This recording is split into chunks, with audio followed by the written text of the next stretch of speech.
All right, I'm back.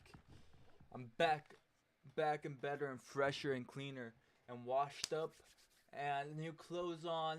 You know, I feel great right now. And we're gonna learn about the human body. Specifically, I'm in the section where I'm trying to learn every single aspect of the human body. But right now, I'm dialing in on nervous system. We are dialing in into the nervous system. Okay. Okay.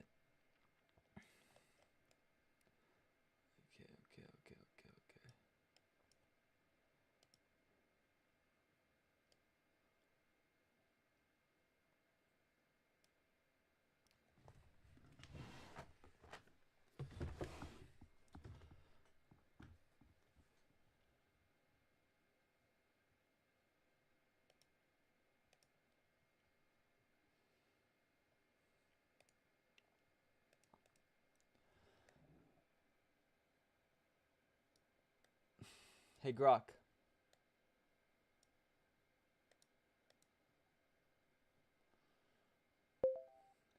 Hey Grok. So what was the bone? What's the nerve that's on your leg that fighters normally hit?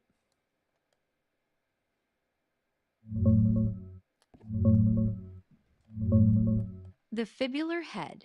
That's the bony knob on the outside of your knee, and the common peroneal nerve that wraps right around it. It's like the leg's version of the funny bone. Flyers players keep catching pucks there and their leg just goes dead for a bit. Peroneal nerve hits like lightning down into your foot. What about for your thighs? We have the lateral femoral cutaneous nerve. We also have the femoral nerve. We also have the the cephalus nerve. Damn, that one's long. That one goes all the way to the top of your thigh and then it goes to your ankle. And then we have, of course, the big one, the sciatic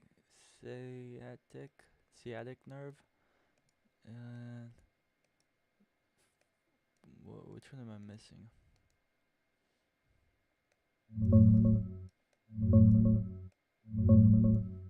Obturator nerve. That's the one you're missing. It comes from the same lumbar plexus roots as the femoral, runs along the inside of your thigh, and handles the adductor muscles that pull your leg inward. It also gives sensation to a patch on the inner thigh. Okay.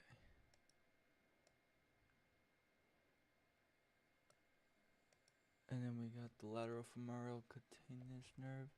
And then from there, there's also the section of your pudendal nerve.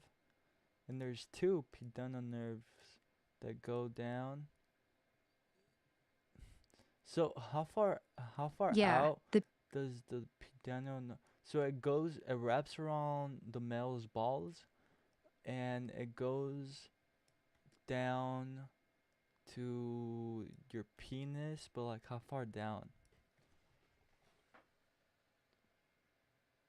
it doesn't wrap around the balls. The pudendal nerve's main job is the perineum, that area between your scrotum and your anus.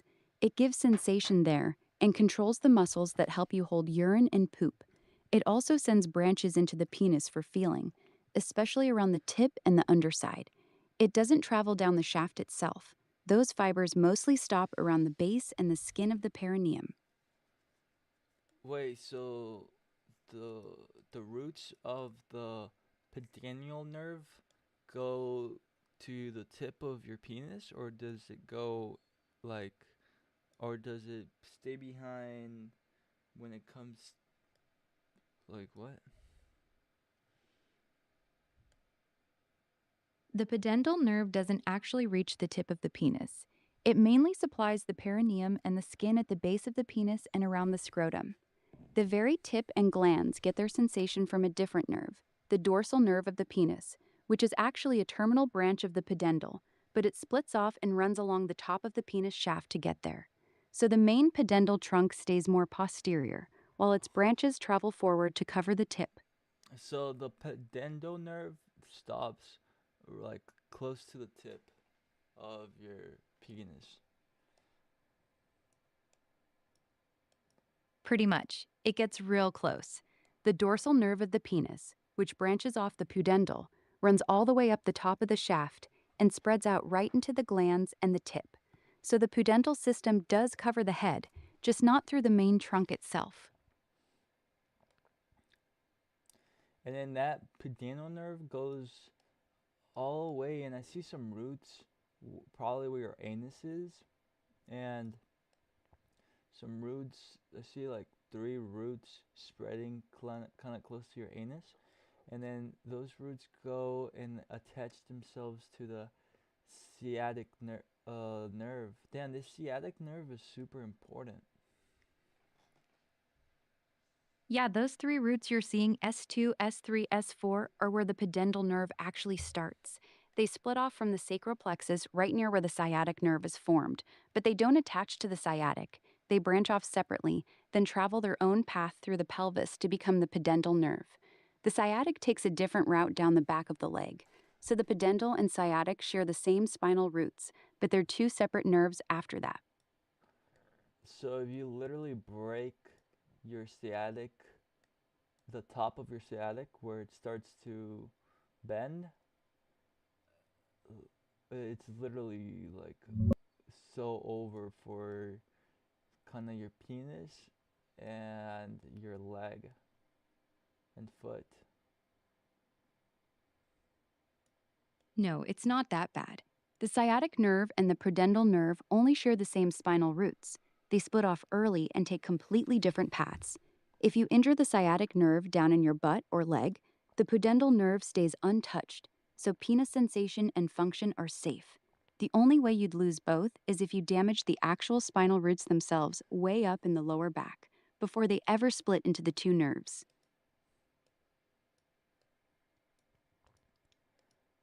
Okay.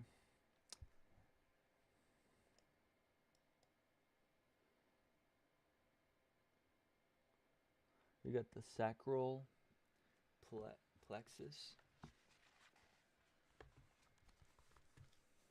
Yeah, the sacral plexus is right there in the pelvis, formed from L4 down to S4. That's where both the big sciatic nerve and the pudendal nerve are born. They come from the same pool of nerve roots, then split off into their own paths. Tell me about this nerve.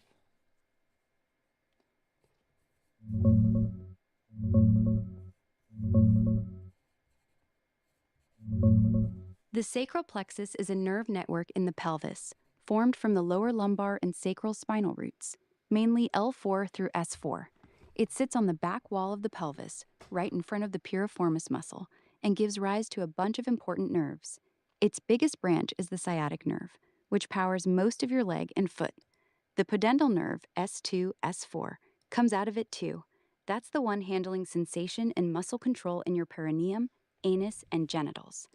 Other branches And we include the also got superior and the inferior gluteal nerve. inferior gluteal nerve. Yeah, tell me about that one. It looks like it's got three branches. And those 3 branches have 2 branches.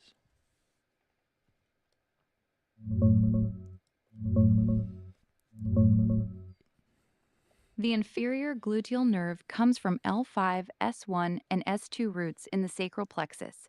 It exits the pelvis under the piriformis muscle and quickly splits into several branches, typically 2 to 3 main divisions that then fan out into 4 to 6 smaller ones, all going into the deep surface of the gluteus maximus to power hip extension. Those branches you see spreading out match that pattern perfectly. It's purely motor, no skin sensation.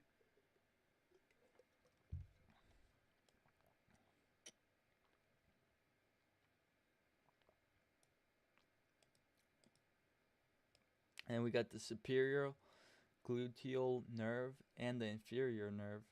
So tell me why one's superior and one's inferior.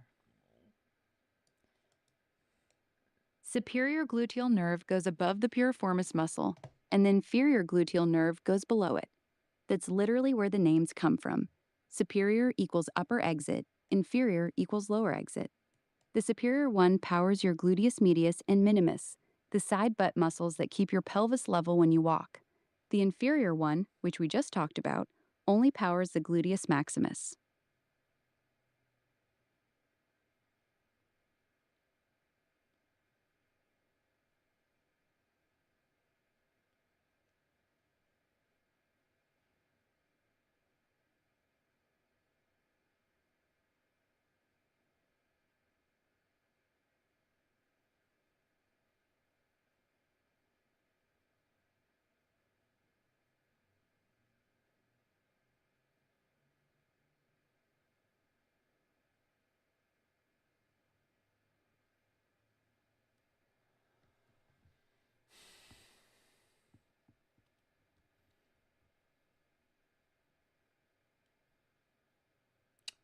What about What about what? You got another? I'm looking at the abdoreator, abdo obturator nerve. That's the obturator nerve. It comes out of L2, L3, and L4 roots, travels along the inside of your pelvis, then drops through a hole in the pelvis called the obturator canal. From there, it splits into two main branches, one for the skin on the inner thigh, and one that goes into all your adductor muscles that squeeze your legs together. It's what makes your inner thigh numb when you get a groin block at the dentist or before hip surgery.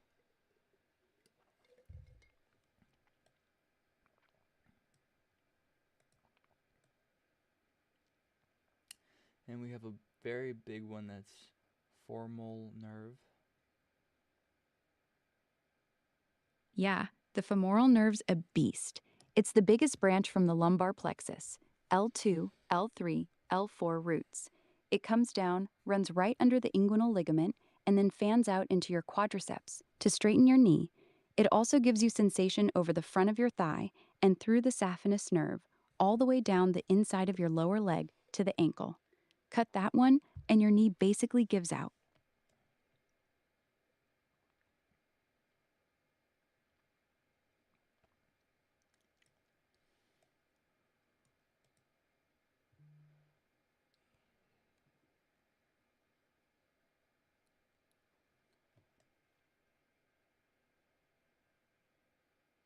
We got the ilioinguinal nerve, the ilioinguinal.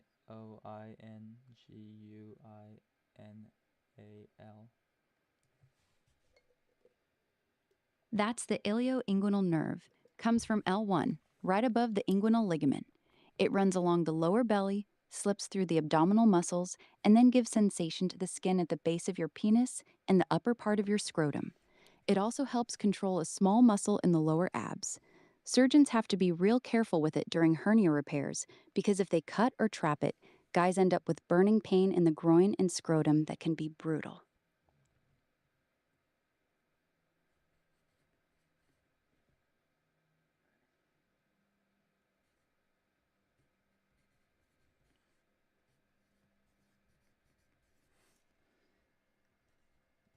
How do I remember that one? Nerve. Ilioinguinal.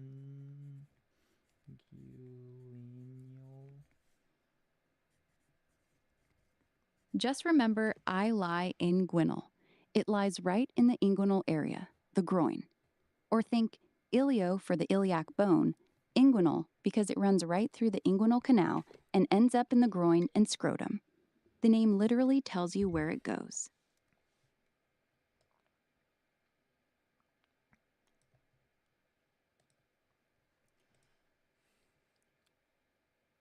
What about the iliohypogastric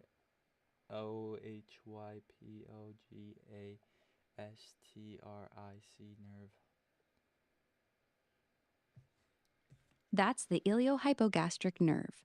It's the bigger brother to the ilioinguinal nerve. Both come from L1. It runs a bit higher, wraps around the side of your belly, and gives sensation to the skin just above your pubic bone. It also helps with the lower abdominal muscles. Think of it as the one that covers the lower front of your stomach, while the ilioinguinal drops down into the groin and scrotum.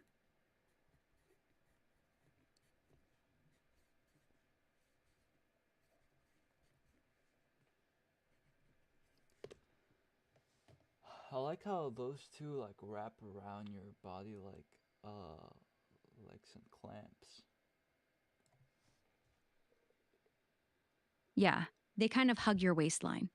Both nerves come out the side of your spine, curve around the front of your hip bones like they're wrapping a belt, then pop through the abdominal muscles. The iliohypogastric stays higher on your lower belly. The ilioinguinal dives lower into the groin. Nice visual, right? Like nature's little nerve belt.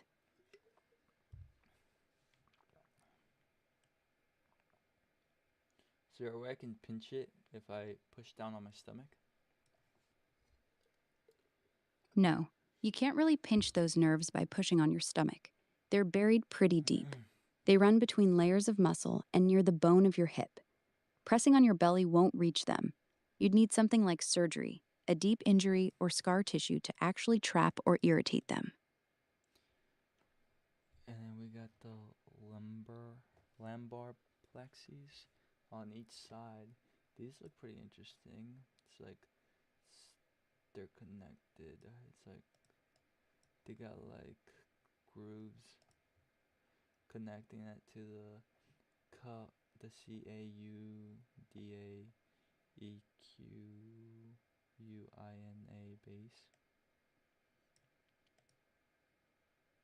Yeah, that's right. The lumbar plexus sits deep in your lower back, inside the psoas muscle. Those grooves you see are the nerve roots from L1 down to L4 coming out of the spinal cord. They come straight off the cauda equina, then merge together to form the plexus. From there, it shoots out all those nerves we've been talking about: femoral, obturator, ilioinguinal, and so on. It's like a little nerve switchboard right in your low back.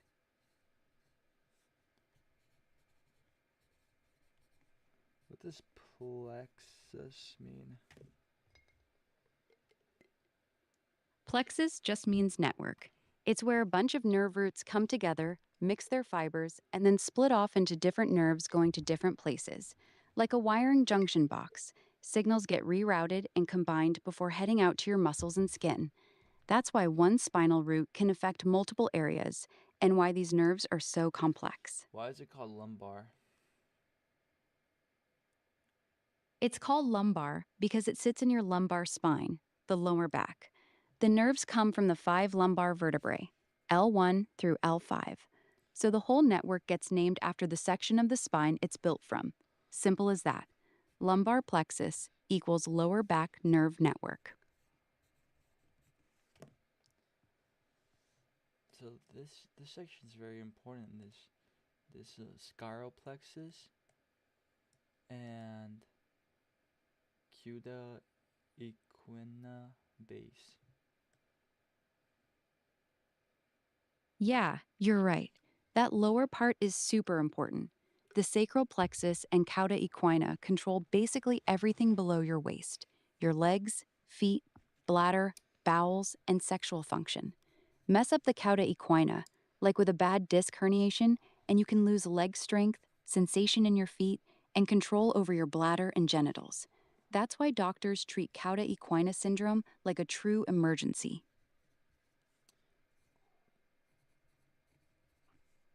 Tell me, describe the name. Cauda equina literally means horse's tail in Latin. If you look at it, the spinal cord ends around your lower back, and all those nerve roots hanging down look exactly like a horse's tail fanning out. That's why they gave it that name. And the scleral plexus? Sacral plexus. It's named that way because it sits right on the sacrum. The sacrum is that triangular bone at the base of your spine, between your hips. All those nerves, L4 down to S4, come together right in front of the sacrum to form the sacral plexus. So the name is just telling you its location, the nerve network of the sacrum. Wait, describe the name again for me to remember it. Sure, easy way to remember. Sacral plexus equals sacred place. It sits directly on the sacrum, that big flat bone right above your tailbone. Just think, the sacrum is the foundation bone back there, and the plexus is the nerve network built on top of it. Sacrum equals sacral plexus.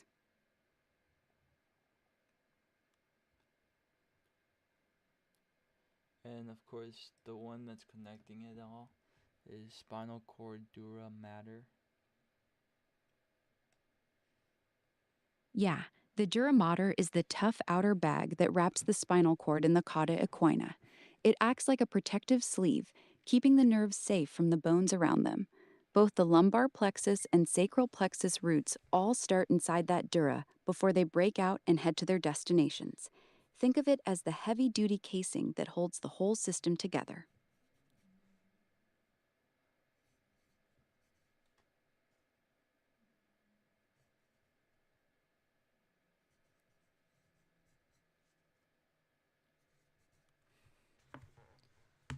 What's dura mater? Dura mater is the tough, thick outer layer that surrounds your brain and spinal cord. It's the strongest of the three protective membranes. The name literally means tough mother in Latin, and that's exactly what it is. It's like a durable leather bag that protects all your central nervous system from getting crushed or damaged, injured.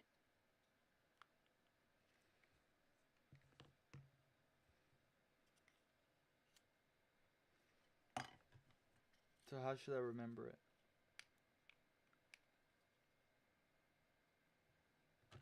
Just remember dura equals durable. Dura mater is the tough, thick, durable layer.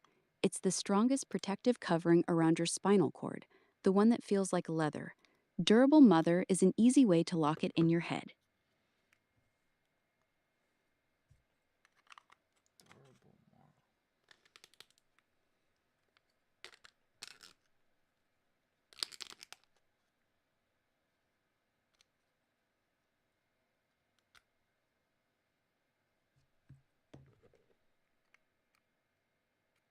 Meninges. That's the name for the three protective layers around your brain and spinal cord.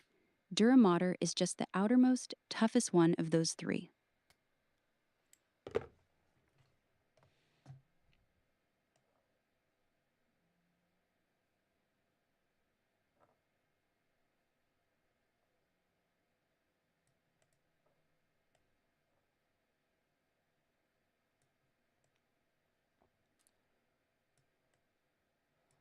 Oh. So we have the spinal cord. I like how spinal cord is just simple, and I understand it. Like, Yeah, spinal cord is nice and straightforward. It's literally the cord of nerves running down your spine, carrying signals between your brain and the rest of your body. No fancy Latin, just exactly what it looks like. okay, spinal cord. Yeah, spinal cord. Simple name, simple job. It's the main highway carrying signals up and down between your brain and everything else. Tell me interesting things about the spinal cord. The spinal cord is about the width of your pinky finger, yet it controls your entire body below the neck. It has no pain receptors, so surgeons can operate on it while you're awake. And it can still work somewhat on its own. That's why your leg can jerk when the doctor taps your knee, even if the signal never reaches your brain. So if you like zap it, you can you can zap like pretty much all your muscles. Yeah, pretty much. If you zap the spinal cord with electricity at the right level, you can make a whole bunch of muscles contract at once: legs, abs, back, even arms, depending on where you hit it. It's like hitting the main power line. That's actually how some spinal cord stimulators and research devices work. They send pulses directly into the cord to trigger movement or block pain signals.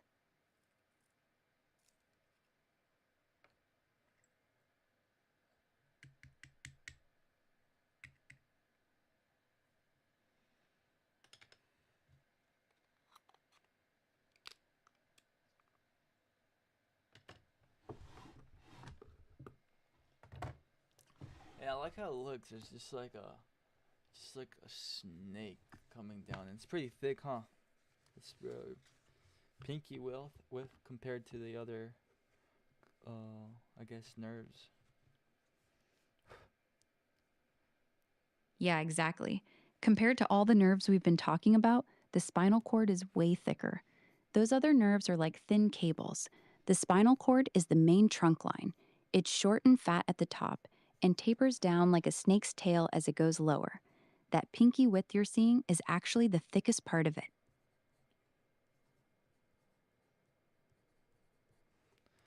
So, spinal cord. Um, so it's a nerve, You or got more questions about? it's a nerve, or it's just it's a cord, right? It's not a single nerve. It's a whole bundle of nerves packed together inside that cord like structure. Think of it like an electrical cable. The spinal cord is the thick outer cable, and all those tiny wires inside it are the actual nerves carrying signals up and down your body. Tell me of stories of people that got shot right on the spinal cord.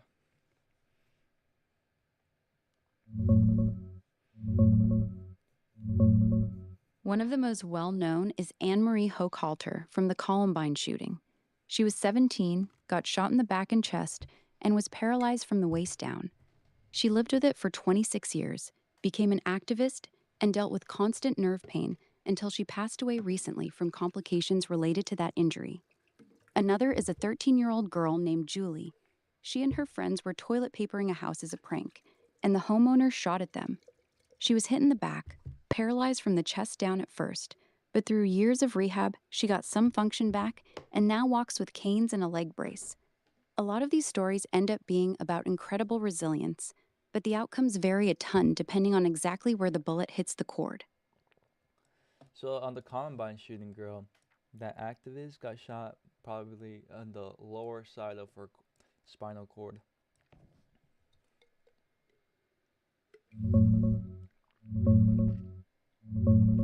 Yeah, she got shot in the back at the T12 level. That's the very bottom of the thoracic spine, right where it meets the lumbar area.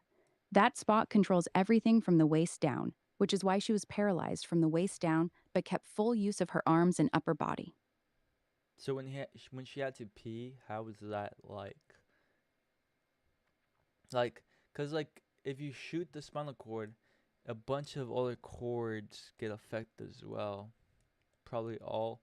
Wondering if all her cords got affected.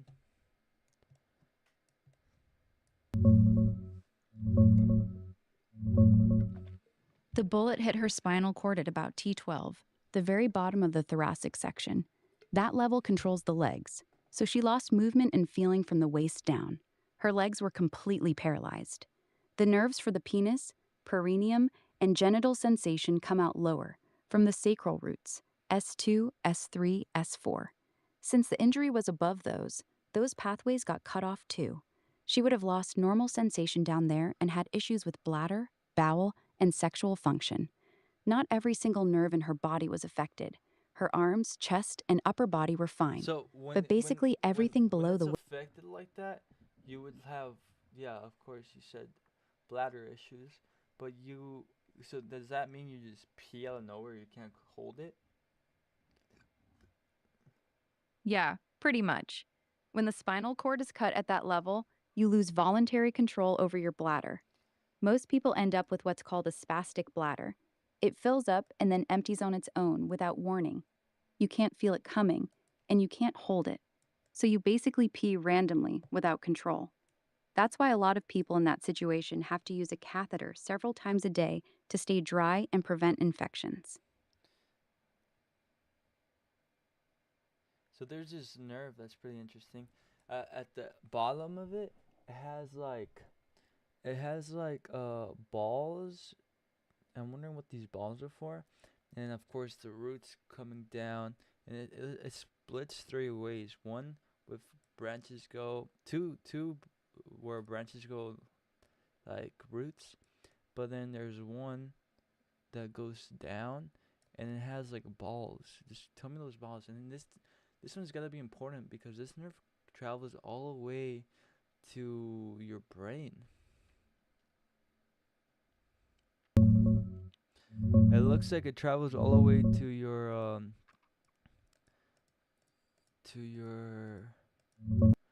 to your cerebellum.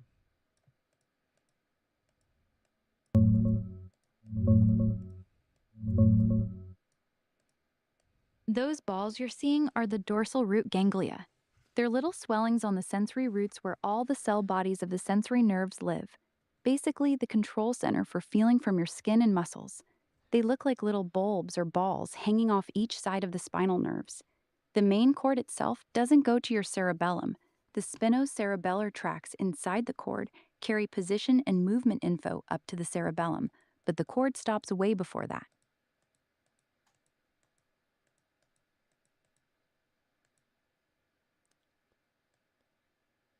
So it stops where by the pyramid?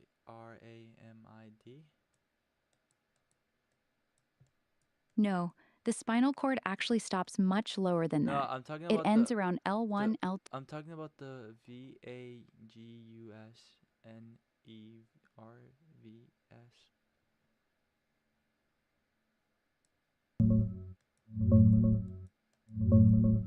Those balls you're seeing at the top of the vagus nerve, right after it comes out of the skull, are the vagus ganglia, specifically the superior ganglion and the bigger inferior nodose ganglion.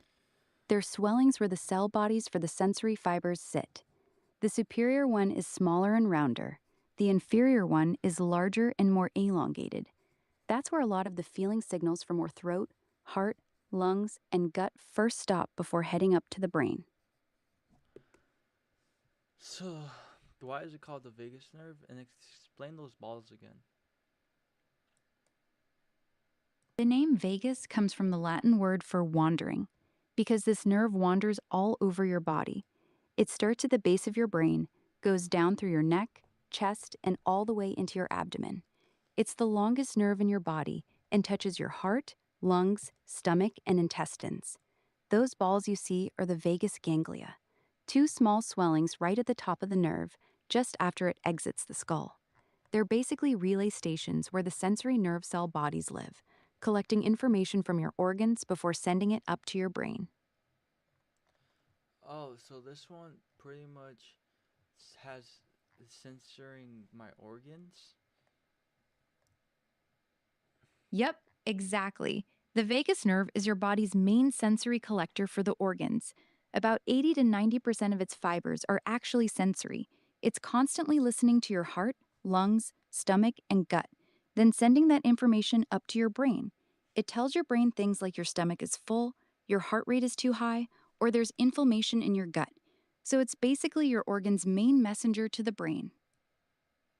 So if you want to punch that one, you gotta punch where the vagus nerve is.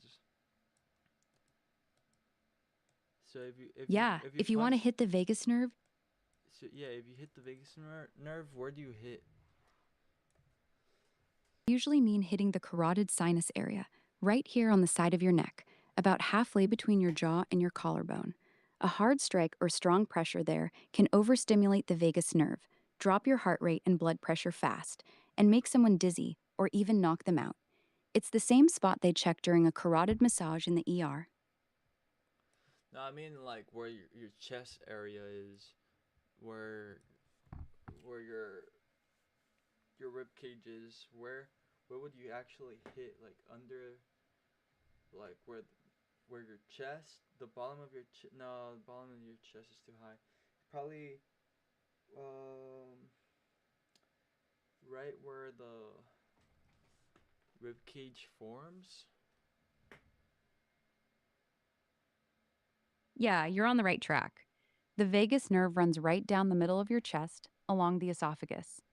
The best place to hit it from the front would be right at the bottom of your sternum, that soft spot right where your rib cage forms a V in the center of your chest, just above your stomach. A hard strike right there can shock the vagus nerve and cause a strong vagal response. Your heart rate drops, blood pressure falls, and a lot of people get dizzy, nauseous, or even pass out. It's sometimes called the solar plexus punch. And it's weird because there's two vagus nerves, one that has balls, and another that doesn't, and it runs through your neck, And the one that has balls also runs through your neck, but on the other side.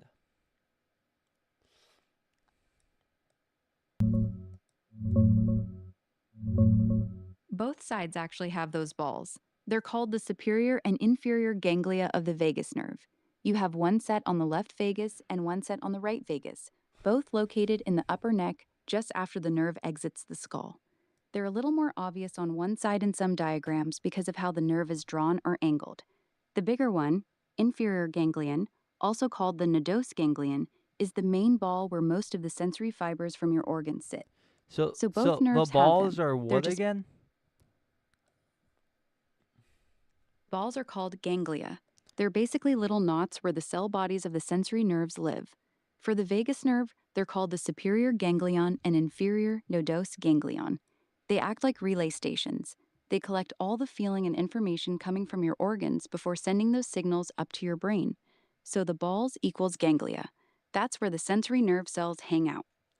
So that ganguli is like a very intelligent center right there because it's where your complex organs are. Yeah, that's exactly it. The vagus nerve has so many ganglia and fibers because your organs are extremely complex. Your heart, lungs, stomach, and intestines constantly change.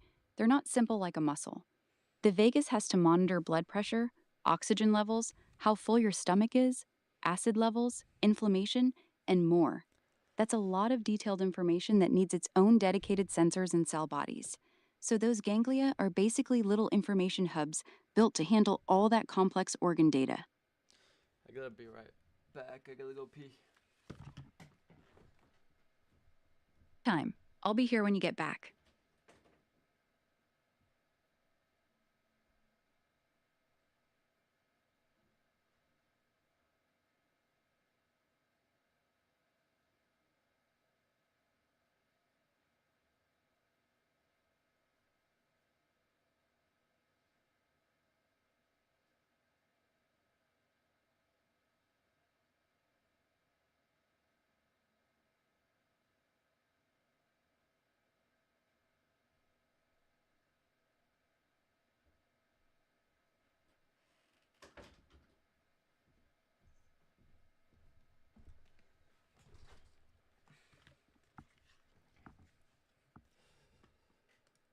The vagus nerve.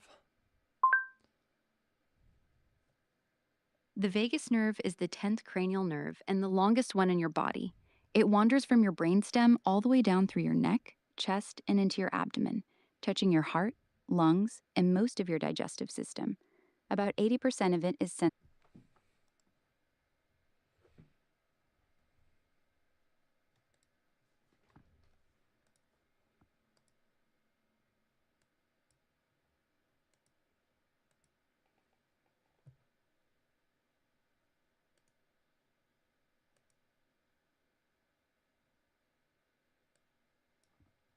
The vagus nerve, it's the 10th cranial nerve. It's an extensive peripheral nerve that it goes out of the brain, kind of at the level of the neck.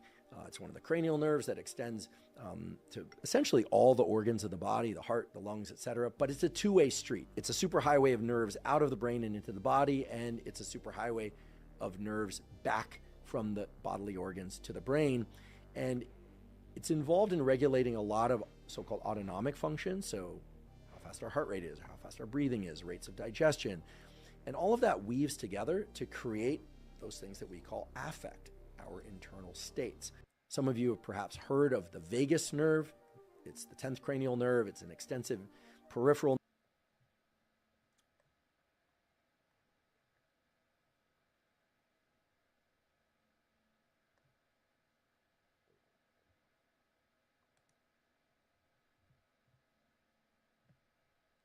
I've talked about the vagus nerve before.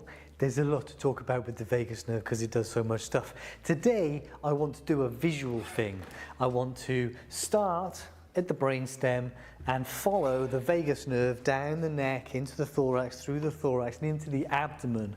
I want you to see where the vagus nerve runs, how it runs, the major structures that it runs with, so that you will always be able to remember how to find the vagus nerve. I'm not going to talk about all of the minor branches, I'm just going to talk about its major root, and I'm going to try and avoid talking about function, but you know what it's like. We'll talk about some of the functions of the vagus nerve as we go through, all right? Just a little bit, a little bit.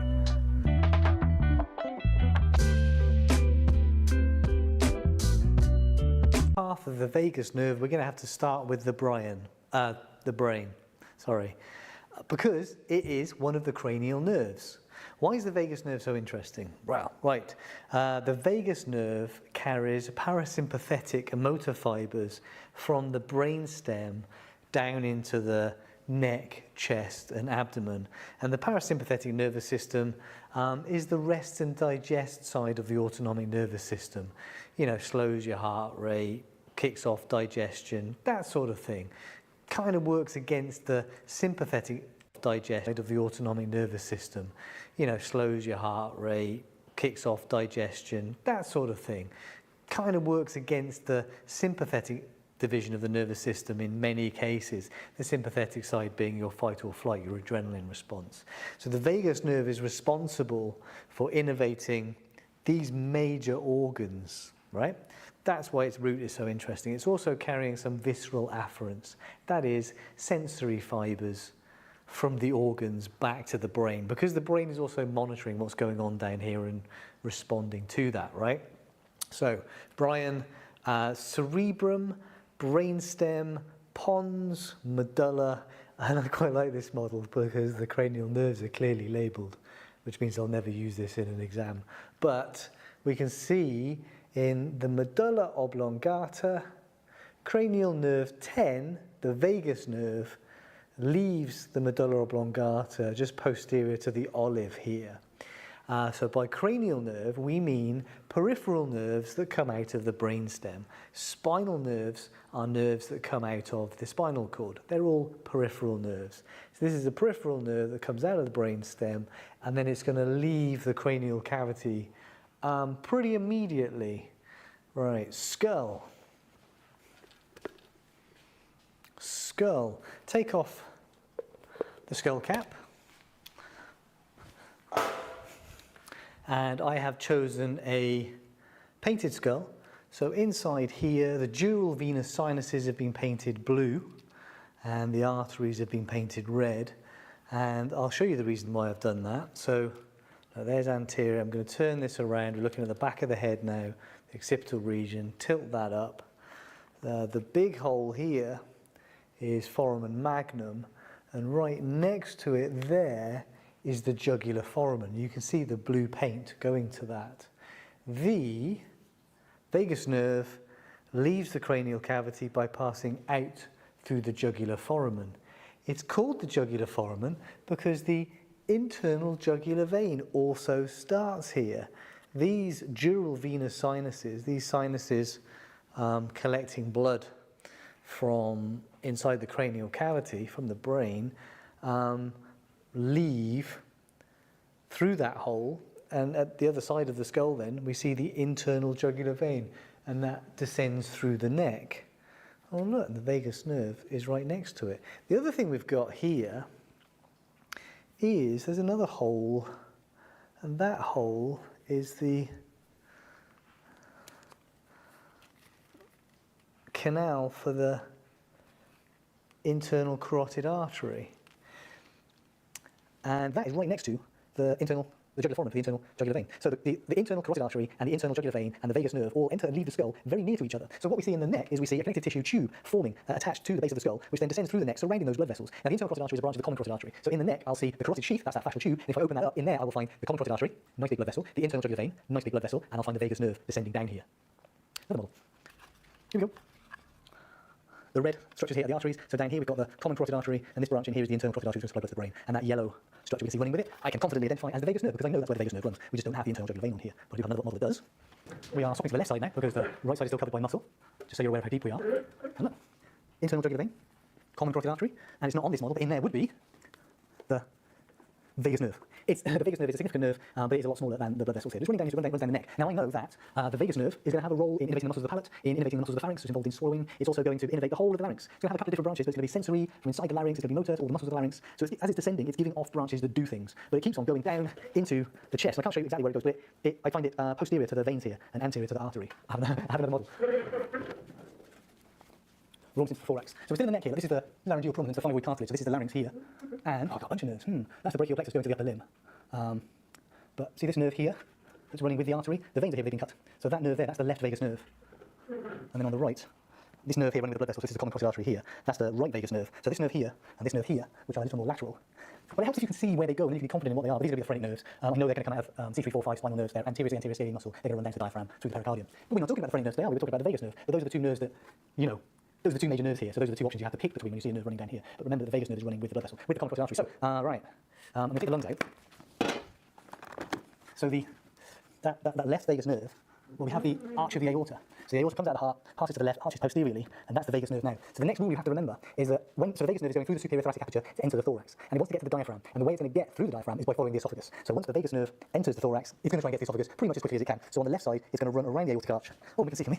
Yeah, we can see it running with the esophagus down here to the diaphragm. And then that's the left side. On the right side is different because we're asymmetrical now. So there's the esophagus on the right. Yeah, so that's the vagus nerve on the right, running down the right side of the esophagus. And we're kind of missing a little bit here, but yeah, the vagus nerve will descend with the common carotid artery into the thorax, and then once it gets down here, it's going to dive down to the esophagus. Now, we're seeing another branch here wrapping around there. What's happening here is the recurrent laryngeal nerve. So because of some fun embryology and the way all this formed, the recurrent laryngeal nerve branches from the vagus in the chest, essentially, and then it loops around the subclavian artery on the right and runs up the posterior right corner of the trachea next to the esophagus, and follows the trachea up, and at the top of the trachea is the larynx. So that's how the recurrent laryngeal nerve goes to the larynx on the right. And then on the left, the vagus nerve runs around the arch of the aorta there, and there's the recurrent laryngeal nerve on that side. So it's looping around lateral to the ligamentum arteriosum, which is close to why it's been tied down. And that recurrent laryngeal nerve will then run up with the trachea on that side to the larynx. But that there is the vagus nerve. So if I take off the airway, that's the vagus nerve there running down either side of the thorax. We have on either side of the esophagus. Now, the vagus nerve has reached the gastrointestinal tract, or the pharynx was really, wasn't it? So the vagus nerve will be innervating the muscles here, and there is an esophageal plexus forming the esophagus. But the vagus nerve is also going to send and receive fibres from the lungs, and also is going to send and receive fibres to the heart. Classic example of parasympathetic and sympathetic innervation is that the heart beats at a regular rate because of the cells in the sinoatrial node depolarizing at a regular rate and triggering contractions of the atria and the ventricles. The parasympathetic innervation will then reduce that heart rate and the force of contraction, whereas sympathetic innervation will increase the heart rate and the force of contraction. And what happens is we have, these are the sympathetic nerves here, the sympathetic chain, sympathetic trunk. The heart beats at a regular rate because of the cells in the sinoatrial node depolarizing at a regular rate and triggering contractions of the atria and the ventricles. The parasympathetic innervation will then reduce that heart rate and the force of contraction, whereas sympathetic innervation will increase the heart rate and the force of contraction. And innervation will increase the heart rate and the force of contraction, whereas sympathetic innervation will increase the heart rate opposite. And the The force. vagus nerve slows down your heart rate. When it's active, it tells your heart to chill. It lowers your heart rate and blood pressure. That's why people say you're in vagal tone when you're calm and relaxed. If you overstimulate the vagus nerve, your heart rate can drop so much that you feel dizzy or pass out.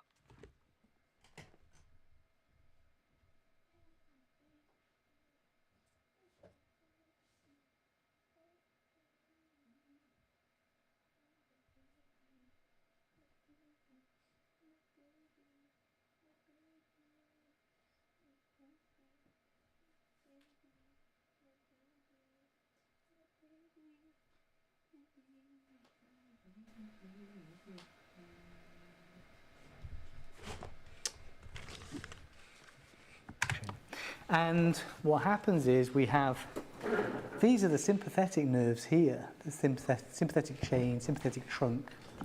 There is a cardiac plexus between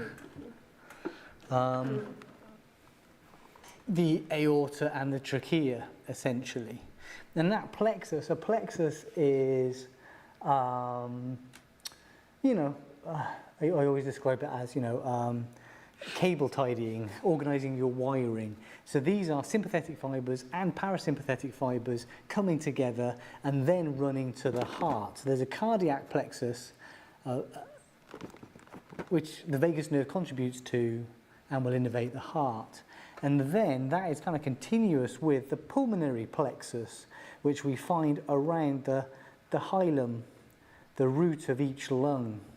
And the vagus nerve is also contributing to the pulmonary plexus on either side. And the pulmonary plexus is also a mixed nerve. So there is sensory information coming back from the lungs. There is smooth muscle in the lungs as well. Now look, so if the vagus nerve runs with the esophagus, that puts it in a perfect position to also send fibres to the cardiac plexus and the pulmonary plexus. Look, we have the esophagus. The airway is anterior to the esophagus, and then we have the heart anterior to that. Here's a fun thing. In the arch of the aorta are aortic bodies. These are chemoreceptors. They are looking at the dissolved CO2 in the blood, the partial pressure of oxygen, the pH of the blood, that sort of thing. And they're sending that information back to the brain, you've guessed it, through the vagus nerve, because look, it runs right around here. So aortic arch, aortic bodies, vagus nerve. So as the vagus nerve descends either side of the esophagus, it also innervates the organs of the thorax. And then the esophagus passes through the diaphragm. So there's an opening in the diaphragm called the esophageal hiatus, and the esophagus passes through the diaphragm into the abdomen, and the vagus nerve with it. Another model. Here is a model of the stomach. There's the esophagus passing through the diaphragm, and the esophagus then passes to the stomach. The stomach then continues as the duodenum. On the yellow we can see here, this is the vagus nerve. But whereas in the thorax we had a left vagus nerve and a right vagus nerve either side of the esophagus, what happens in the embryo is that the tube that's forming the gastrointestinal tract at the level of the stomach, it rotates like that, which brings the left vagus nerve to the anterior surface of the stomach and the right vagus nerve to the posterior surface of the stomach. So in the abdomen, the vagus nerve often gets referred to as the anterior vagal trunk and the posterior vagal trunk, and that's why. Now, we're at the gastrointestinal tract. Sorted. We're innervating the stomach. We're now sending the parasympathetic innervation to the gastrointestinal tract for rest and digest. There's a little bit more. Back to the torso model.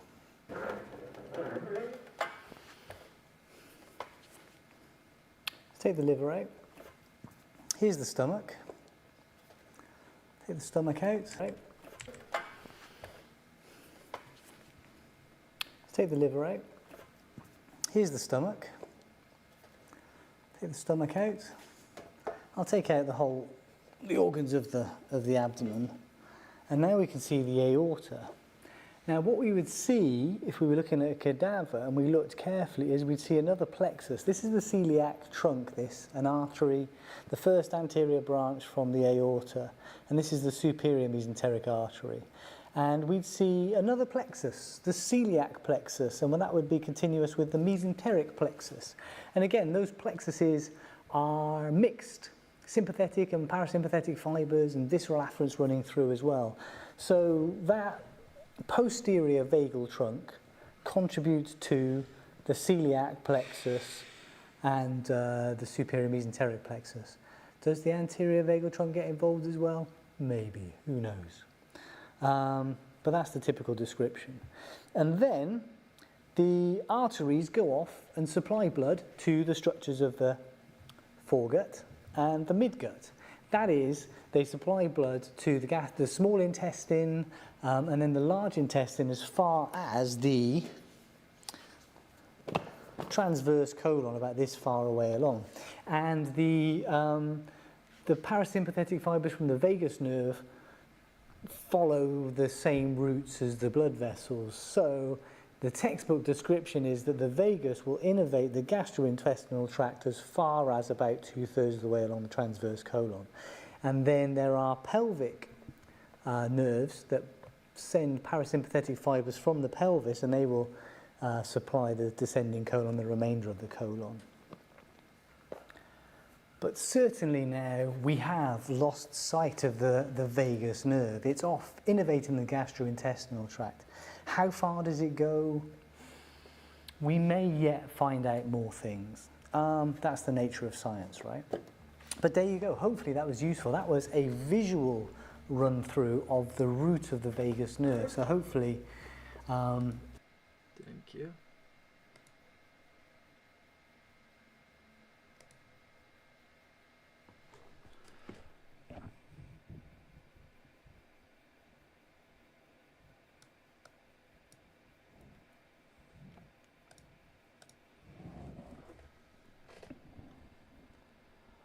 Okay, describe the balls again one more time.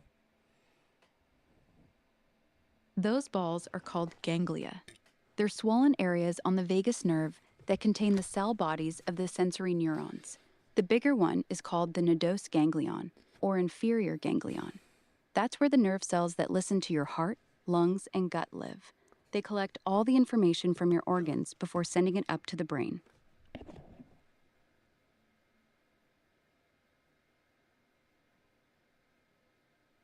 So if I ate something or something off was going on over there, the ganglia would be like, okay, this dude ate something very weird. Let me send the signal to the brain.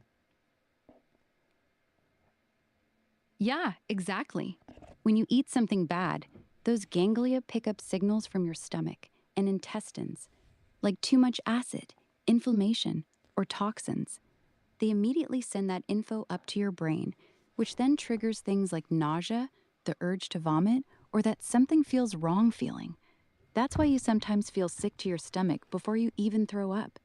The vagus ganglia caught it early and told your brain. So your stomach and what else? Pretty much all the organs there? Yeah, pretty much all your major organs. The vagus nerve and its ganglia monitor your stomach, fullness, acid levels, nausea, your intestines, digestion, inflammation, your heart rate and blood pressure, your lungs, breathing rate and oxygen levels. It's constantly collecting data from all these organs and sending it straight to your brain. That's why when something's wrong in your gut, you often feel it in your whole body. What about your liver? The vagus nerve does connect to your liver too. It carries signals from the liver to the brain, especially about glucose levels, fat metabolism, and inflammation. The liver actually has a very rich vagus nerve supply. Your brain uses this information to help control blood sugar and how your body stores energy. So the vagus nerve is watching your liver as well, not just your stomach and intestines. So a strange question. You know Charlie Kirk when he got assassinated by a sniper? Tell me, the bullet hit the bullet hit his neck, so probably it destroyed the vagus nerve, huh?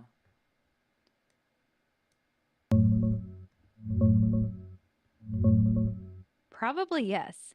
The bullet hit the left side of his neck and caused massive bleeding. Eyewitnesses said blood was gushing out.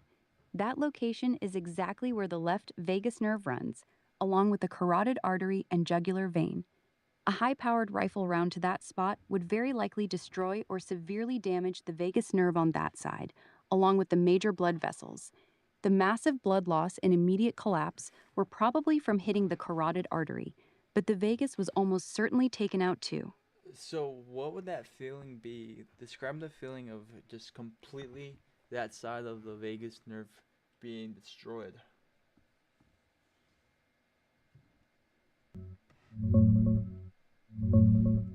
It would be pretty chaotic at first.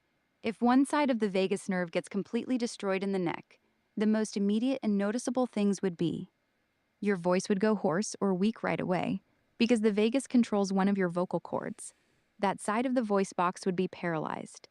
You'd probably have trouble swallowing, feel like things are getting stuck in your throat, and might choke or aspirate liquids. Your heart rate might speed up a bit on that side's influence, since the vagus normally slows the heart down. Longer term, digestion on that side would slow down. Bloating, nausea, feeling full too quickly. But the massive bleeding from the neck wound would have been the real killer way before those symptoms fully showed up. So if you got shot there, you would probably feel it in your stomach. Probably would, but not right away. If the vagus nerve is completely severed in the neck, you'd likely feel a sudden wave of nausea in your stomach, a heavy, sick feeling in your gut, possibly even the urge to vomit. That happens because your brain suddenly loses the constant sensory feedback from your organs, and the stomach reacts immediately. It's a very common reaction when the vagus gets hit hard. But in Charlie Kirk's case, the massive bleeding and dropping blood pressure would have made him lose consciousness so fast that he probably didn't have time to really feel much.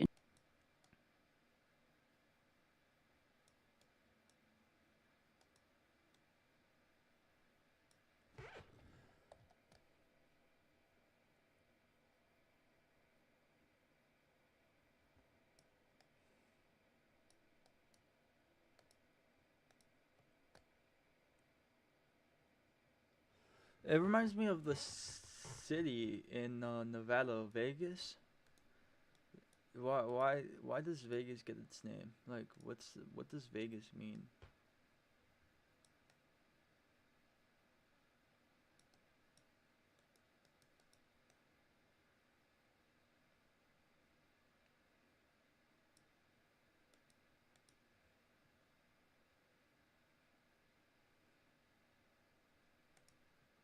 Can you hear me?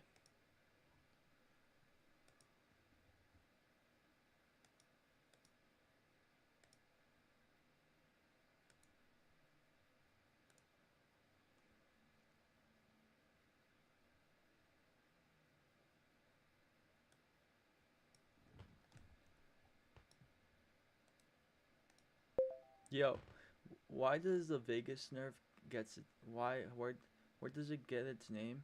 It reminds me of the city, in Nevada, Vegas. Does the city, what does Vegas mean?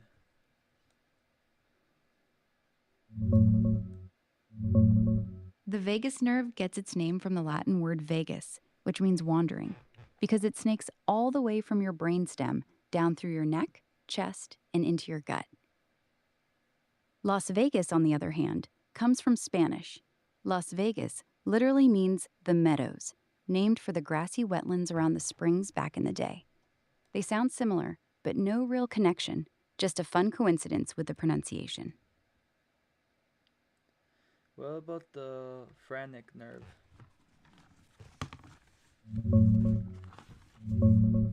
The phrenic nerve gets its name from the ancient Greek word phren, which means diaphragm. It's the main nerve that controls your diaphragm for breathing. Interestingly, that same Greek root also meant mind back then, because the ancients thought your diaphragm was where emotions and thoughts lived. Same idea behind words like schizophrenia, split mind. Can you simplify what you said? Phrenic nerve is named after the diaphragm. That's the muscle it controls for breathing. The same Greek word also meant mind, which is why it shows up in schizophrenia too.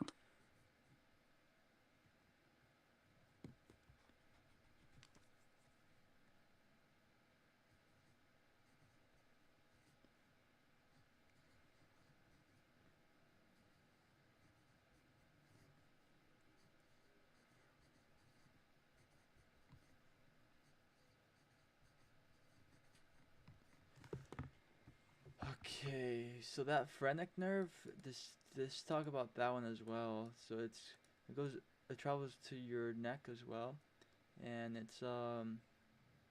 the roots are, it's not as complex as the vagus nerve. It's just a simple pathway with some roots sticking out in the bottom, like small roots. Those are, I assume, attached to your lungs.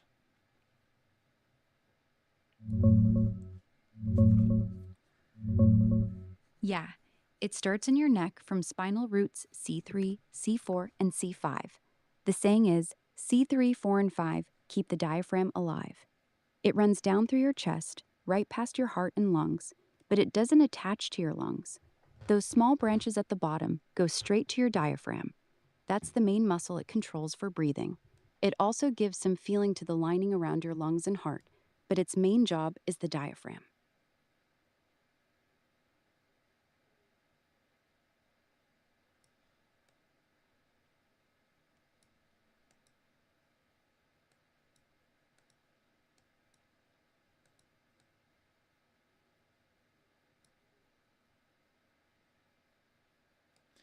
What about the sympathetic nerves?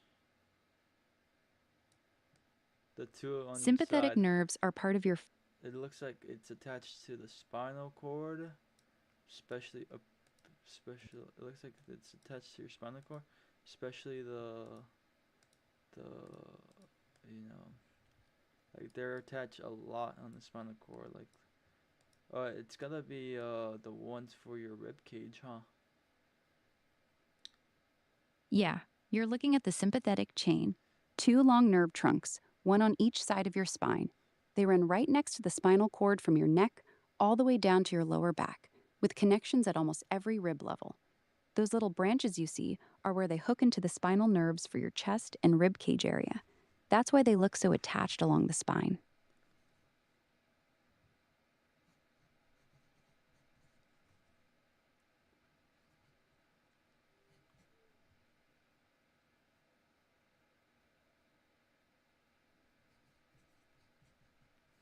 Let's talk about it. Tell me more about it. The sympathetic chain looks like a string of beads running alongside your spine. Each bead is a sympathetic ganglion, a cluster of nerve cell bodies. From there, nerves shoot out to your heart, lungs, blood vessels, and sweat glands, basically controlling your body's stress response. When you get scared or excited, these nerves kick in to make your heart race and your breathing faster.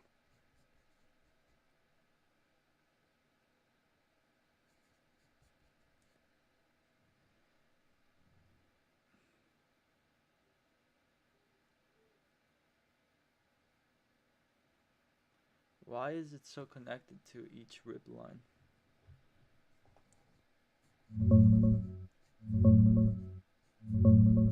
It's set up that way on purpose. The sympathetic system starts only in the thoracic and upper lumbar spine, so it hooks up to every spinal nerve at those rib levels through little connections called rami communicantes. That way, sympathetic signals can join the regular nerves going to your skin, blood vessels, and sweat glands, all along your chest and body. It also lets fibers travel up or down the chain before they branch out, so one spot in the spine can affect a big area. That's why it looks so connected at EH rib. Tell me where it gets its name, sympathetic. Like it has sympathy. It's like, I mean, that's what they were trying to go for. Yeah, it does come from sympathy.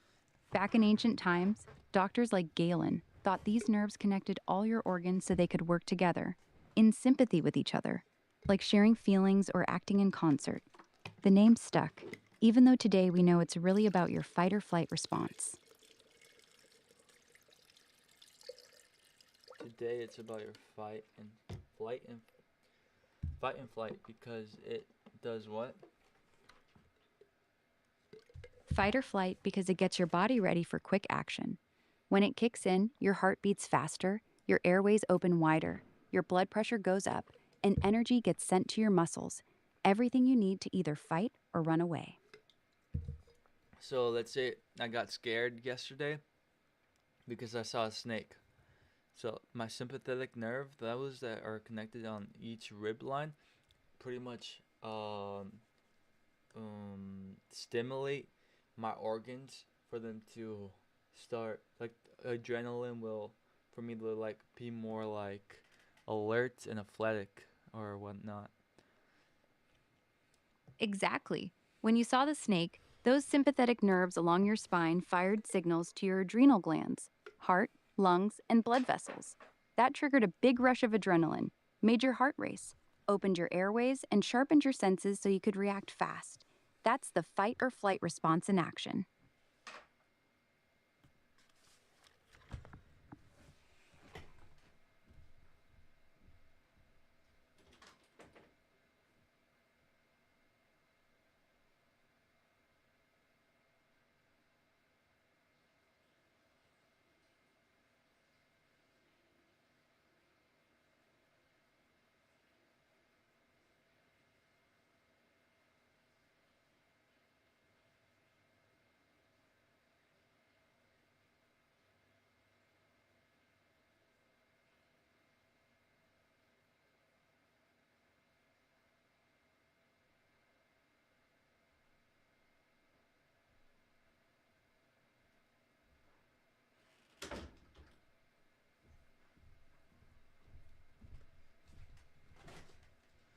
So, what group gets affected the most when when it comes to being scared?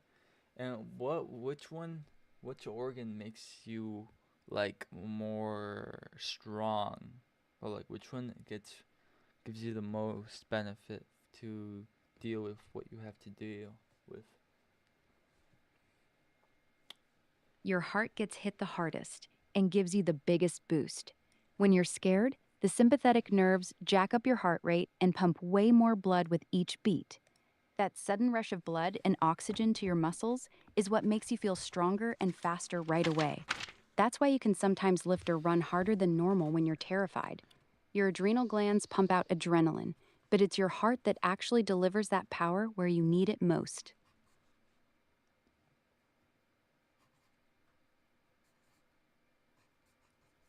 So your heart makes your blood do what? Your heart pumps way faster and harder, so it shoots a ton more blood out to your muscles and brain. That extra blood carries more oxygen and sugar, giving you that sudden burst of strength and alertness when you're scared.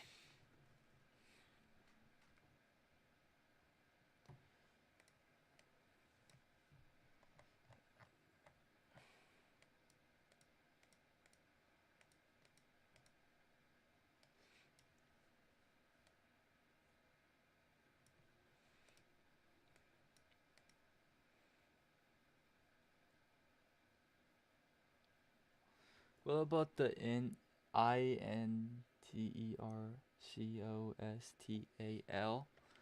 There's 12. Each the first one starts at the top.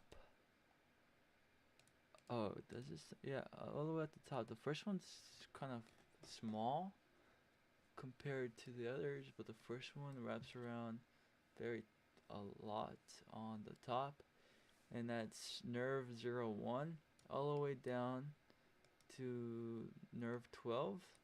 And on the other side, it looks like it has the same name. Those are your intercostal nerves, one pair for each of the 12 ribs.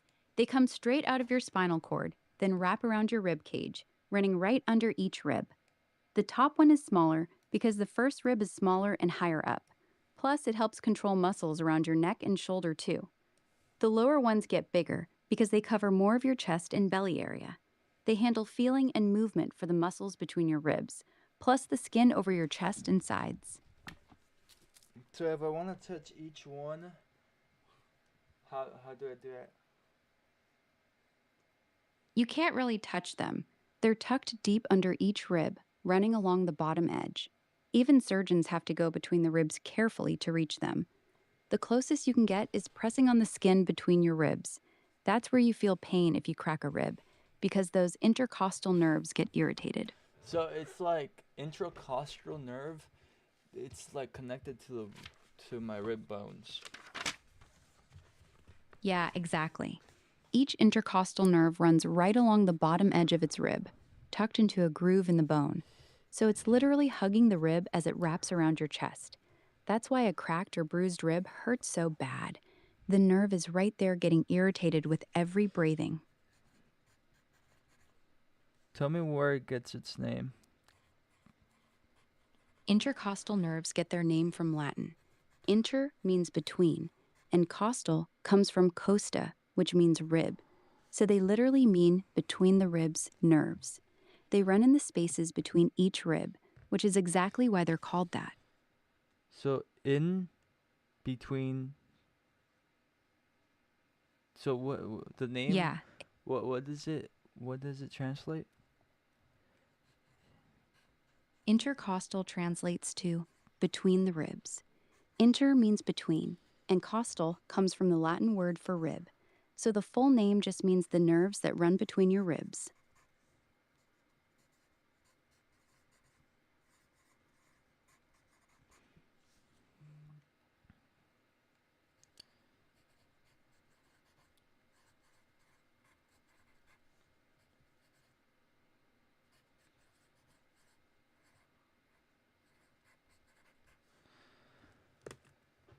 Okay. the top one, intercostal nerve 0, is it's kind of strange because there's one that is connected to the ulnar nerve, and and it's connected to The first intercostal nerve. The first intercostal nerve, the one at the very top, right under your first rib. Okay, so if I want to touch, okay, whatever. So yeah. So we got 12 Got it. ribs. Yep, exactly 12 ribs on each side. The top 7 are true ribs. They connect straight to your breastbone. The next 3 are false ribs. They connect to the rib above them instead. And the bottom 2 are floating ribs. They don't connect to anything in front at all. Can you say that again? Yeah, 12 ribs on each side. First 7 are true ribs. They connect directly to your breastbone. Next 3 are false ribs. They connect to the rib above them. Bottom 2 are floating ribs. They don't connect to anything in front.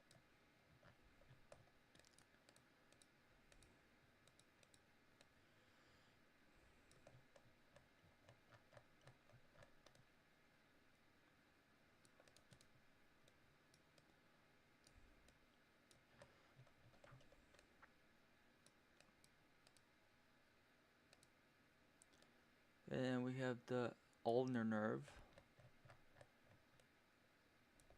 Yep, the ulnar nerve is the one that runs down your arm and into your pinky and ring finger. It's the nerve people call the funny bone when you hit your elbow. That zinging feeling is the ulnar nerve getting bumped.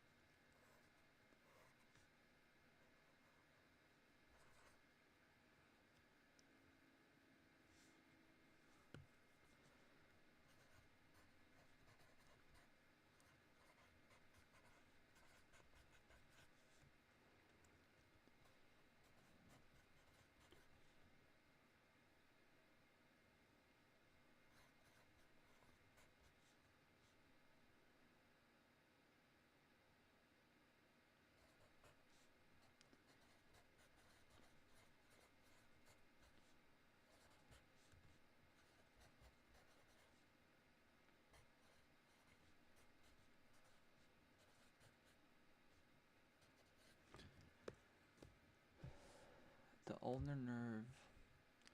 So that's the nerve you can pretty much, you can actually even feel all the time if you push down on your elbow. Yeah, exactly. That little groove on the inside of your elbow, when you press there, you're feeling the ulnar nerve. It's right under the skin with almost no muscle covering it, so it's super easy to feel. That's why bumping it gives you that crazy electric shock feeling down your arm and into your fingers. It only goes down to, you know what, your wrist. When it goes down your wrist and close to where your hand is, like that groove, that one's powerful. That one's thick. But then it spreads to your 2 fingers. Yeah, the ulnar nerve is thickest right where you feel that groove in your wrist, right by the pinky side. Then it splits into branches that go to your pinky finger and half of your ring finger. That's why when it gets irritated at your elbow or wrist, you feel tingling or numbness specifically in those 2 fingers. And those 2 fingers looks like they only have 2 long roots, and then they got one of them has a baby root. Yeah, you're seeing the ulnar nerve's branches in the hand. The main 2 are the digital nerves. One goes to your pinky, the other to the pinky side of your ring finger. That smaller baby root you're noticing is probably the branch that goes to the back of your hand, supplying sensation to the skin on the top side of those 2 fingers. Why is only one branch of the nerve have baby branches? And the other The one with doesn't. the extra baby branch. Exactly. The other branch is the palmar one. It only goes to the front side of your pinky and ring finger, so it doesn't need that extra little branch. The baby branch you saw is only for the back of those fingers, which is why only one of them splits like that. You know, one time I stapled my finger, and I think I got one of these nerves because it felt so strange. I like staple it with the paper stapler. Oof, yeah, that makes sense. If you stapled the side of your pinky or the pinky side of your ring finger, you probably hit one of those small digital nerves from the ulnar. That's why it felt so weird. Those little nerves are very sensitive, and getting stabbed right on one gives you that sharp, electric, nasty feeling. Did it go numb after? So the ulnar nerve, which one's the one that's touching your collarbone bone? None of them, actually. The ulnar nerve starts way higher up in your neck and shoulder area, but it doesn't touch your collarbone. The big nerve bundle you're probably seeing near the collarbone is the brachial plexus. That's the thick group of nerves that the ulnar nerve comes from. The ulnar is just one branch that peels off from that bundle later on.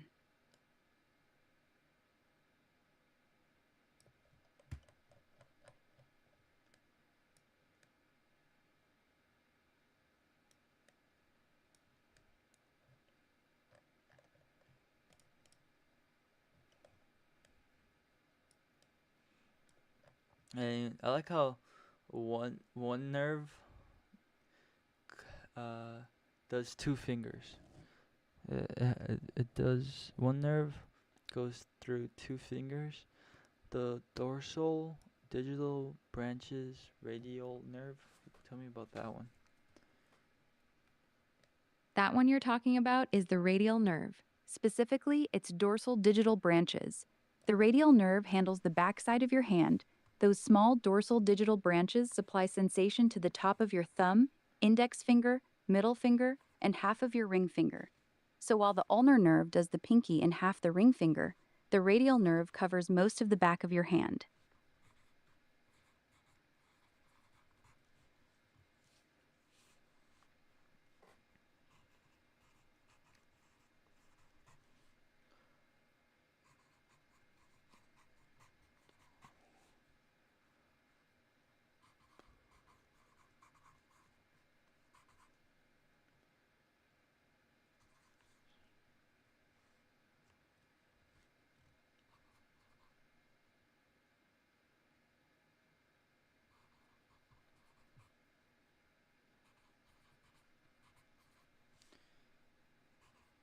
Tell me where it gets its name.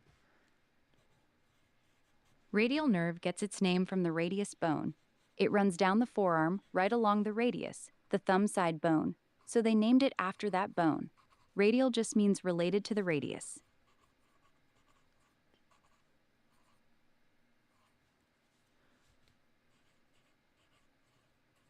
What about dorsal? Dorsal means the backside. So dorsal digital branches just means the branches of the radial nerve that run along the back of your fingers and hand. It's the opposite of palmar, which means the palm side.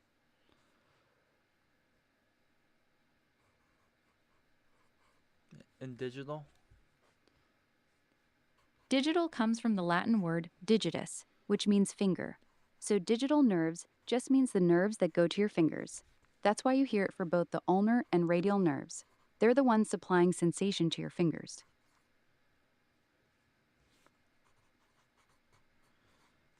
So why does digital, like the name of like computers, like digital screens and all that, that broad term, why does it come down to finger?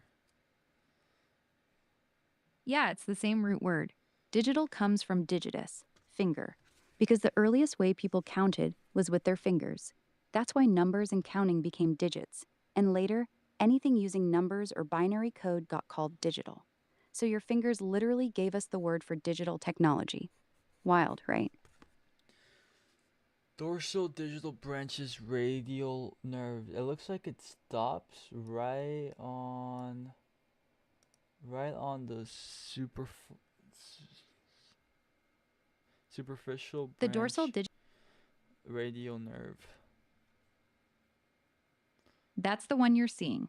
The superficial branch of the radial nerve is the main branch that runs down the outside of your forearm.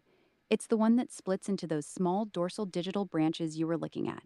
It gives sensation to the back of your hand and the first 3.5 fingers, but only on the top side, not the palm.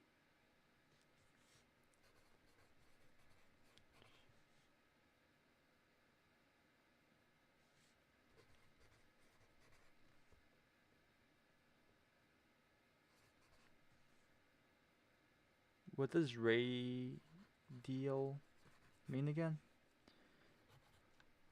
Radial means it runs along the radius bone, the bone on the thumb side of your forearm. So the radial nerve is basically the nerve of the radius.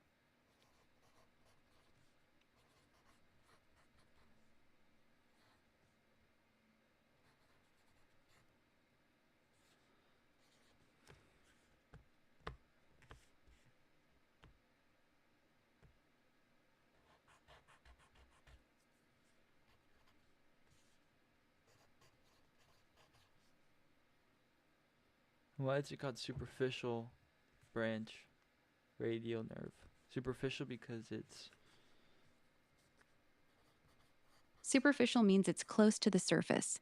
The superficial branch of the radial nerve runs right under the skin on the back of your forearm and hand. No big muscles covering it.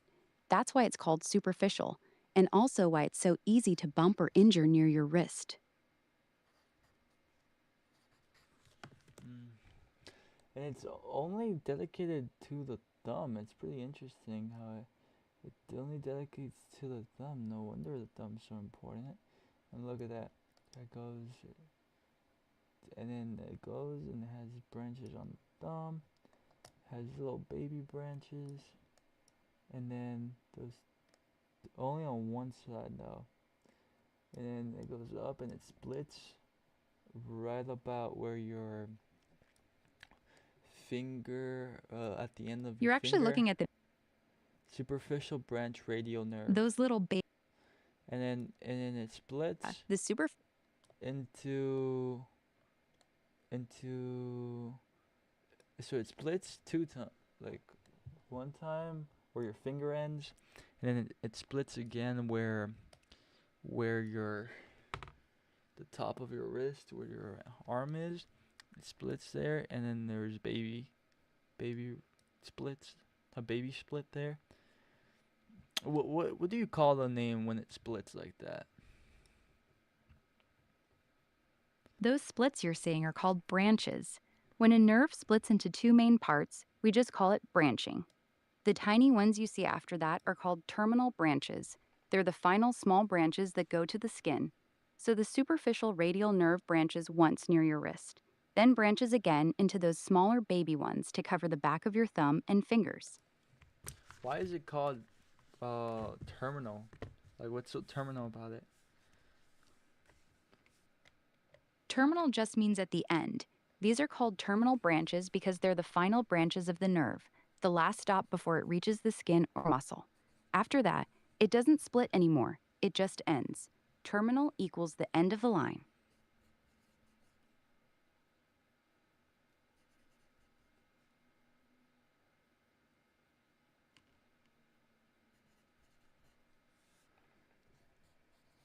Where does terminal get its name?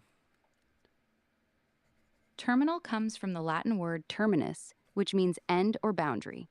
So a terminal branch is literally the branch that marks the end of the nerve's journey. After that, it doesn't split anymore. It just delivers its signals to the skin or muscle and stops.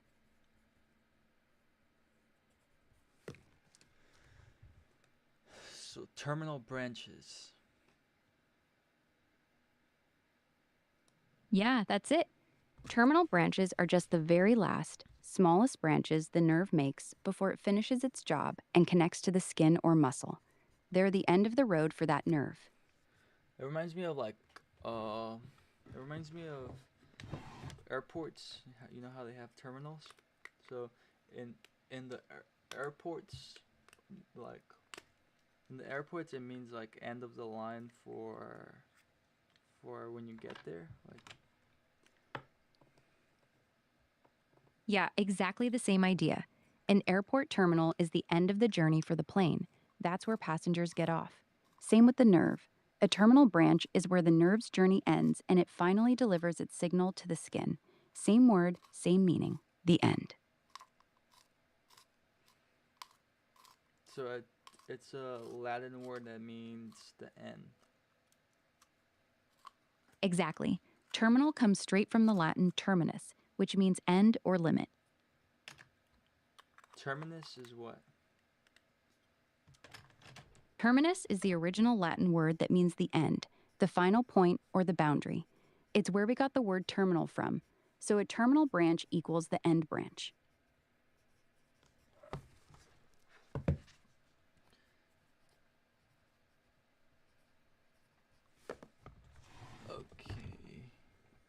Okay, so yeah, it goes up into the radial nerve. And this radial nerve expands, and then it does a terminal split with only one more branch, and then up there's a terminal split, and then there's another terminal split.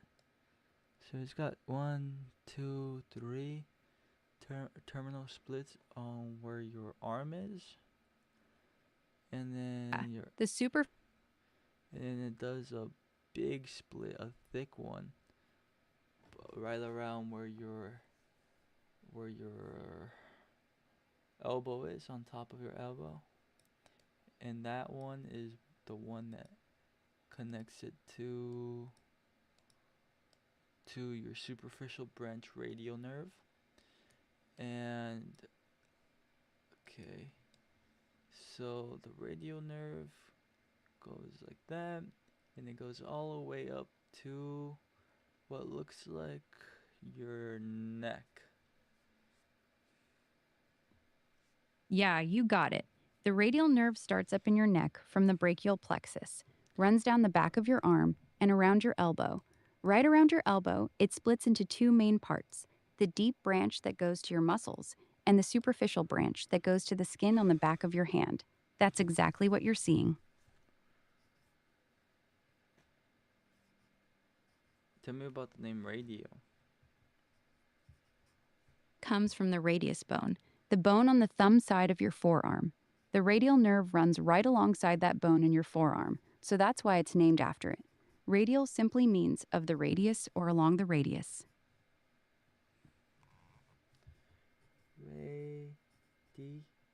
Oh. Okay.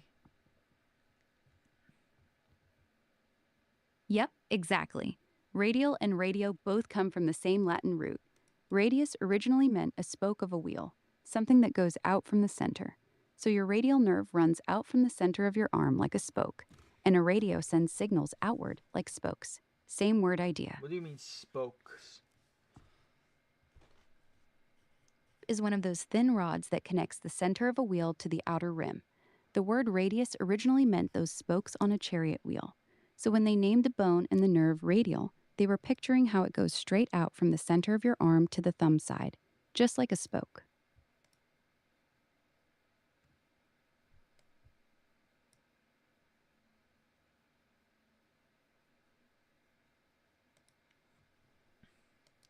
A spoke? Oh, like a wheel. Okay. So a wheel, like a bike wheel, it has a bunch of lines, okay, and it's connecting them. A spoke. So tell me again, now that I have this understanding on how radio gets its name. So the word radius first meant the spokes on a chariot wheel, those straight lines that go out from the center of the wheel to the rim. They named the forearm bone radius because it's on the thumb side, like one of those spokes going outward. The radial nerve got its name because it runs right along that bone. So radial basically means the spoke nerve. It runs outward along the radius bone.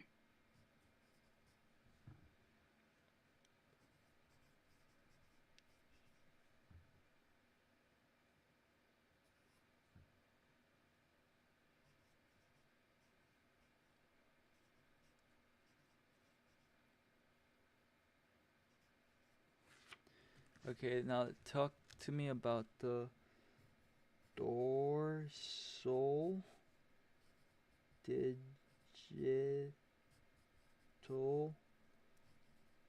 branch radial nerve. Got it. The dorsal digital branch of the radial nerve is actually just the tiny final branches at the end of the superficial radial nerve. Dorsal means backside, digital means finger. So these are the small nerves that give feeling to the back of your thumb, index finger, and middle finger, up to about the first knuckle. They're very thin and only cover the top side of those fingers.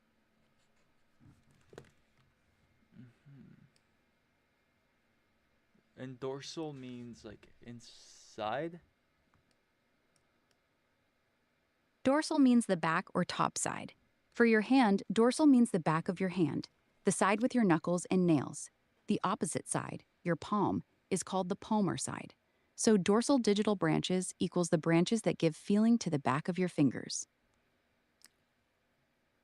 In this dorsal digital branch, it's I can feel that. I can feel it if I press on my finger. You can't really feel the nerve itself there. Those dorsal digital branches are very tiny and deep in the skin on the back of your fingers.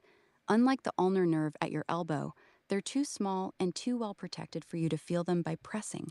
So If you press on the so back of your it's in the other side of my bone. Oh, not really on the other side of the bone. The dorsal digital branches run on top of your finger bones, just under the skin on the back of your fingers. They're actually pretty close to the surface on the backside, not buried deep on the other side of the bone. You just can't feel them because they're extremely thin, unlike the thick ulnar nerve at your elbow.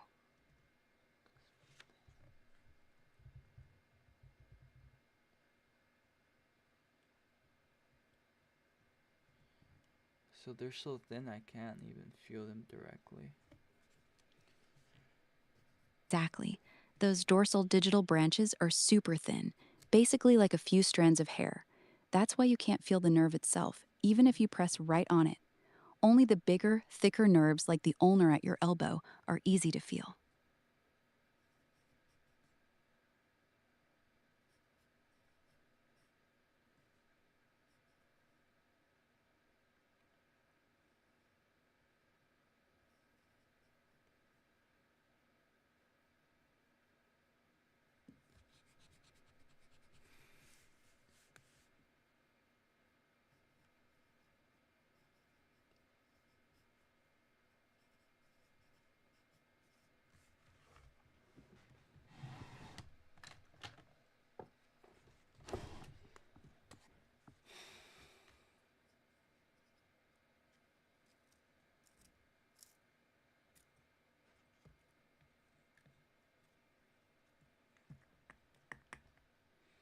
So it's only for 2 fingers.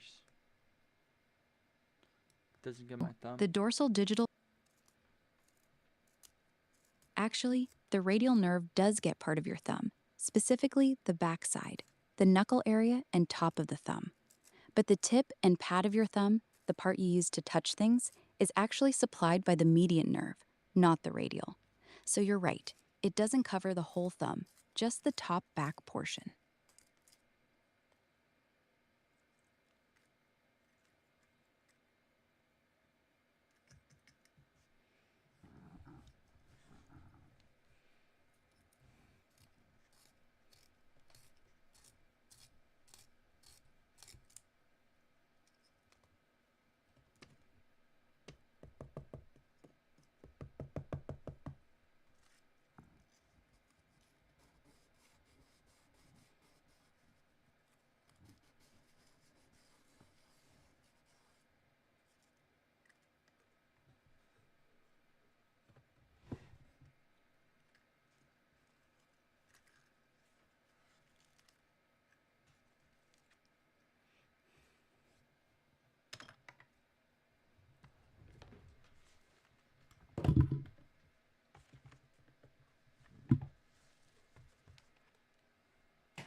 Dorsal digital nerve. Dorsal digital.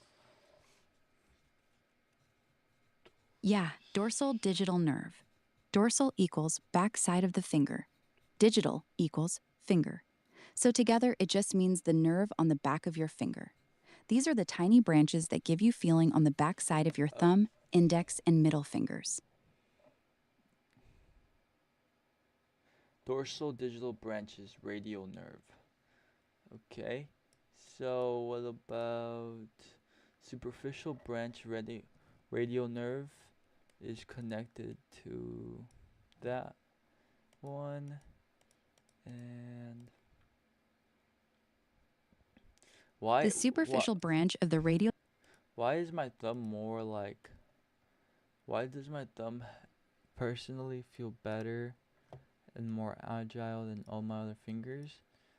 Is it because of the joint placement is very good, and also because it has 4 branches? Your thumb feels more agile. Yeah. The superficial radial nerve usually splits into 4 or 5 small branches near your wrist. These are the dorsal digital branches that give sensation to the back of your thumb, index finger, middle finger, and part of your ring finger. That's why you see multiple little splits. What about the lateral antebrachial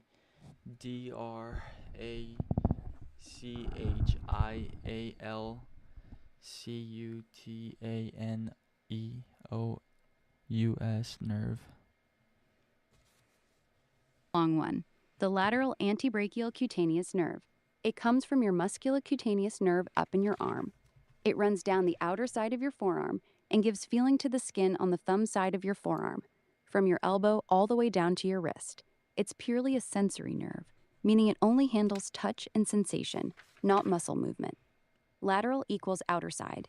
Antebrachial equals forearm. Cutaneous equals skin. So its name literally means outer forearm skin nerve.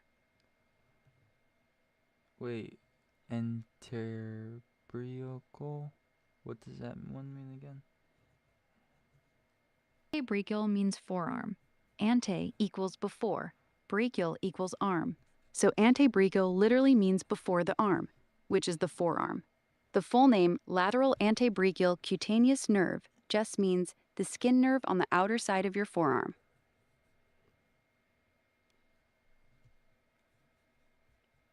Where does it get its name?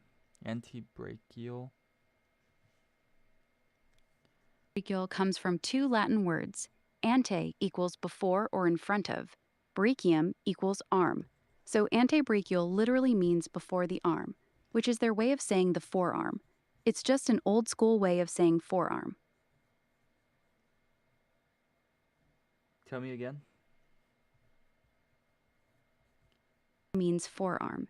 It comes from Latin. Ante means before, and brachium means arm. So together it means the part before the arm. That's their fancy way of saying forearm.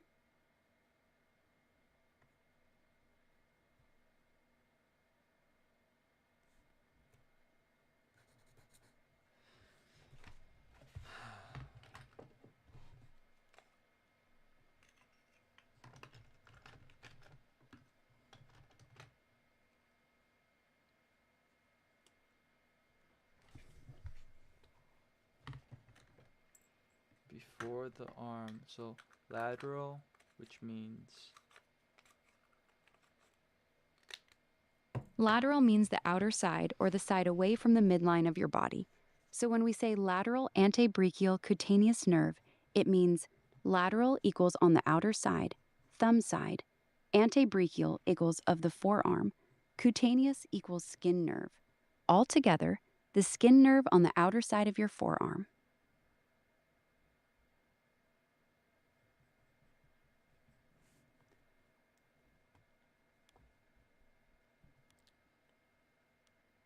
cutaneous is what? Means skin. So cutaneous nerve equals a nerve that supplies feeling to the skin. That's why this nerve is called the lateral antebrachial cutaneous nerve. It's the skin nerve on the outer side of your forearm.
How do I remember antebrachial? it. Think arm equals brachial, then ante means before. So antebrachial equals before the arm equals forearm. Just remember, brachial equals arm, antebrachial equals forearm. That's the easiest way.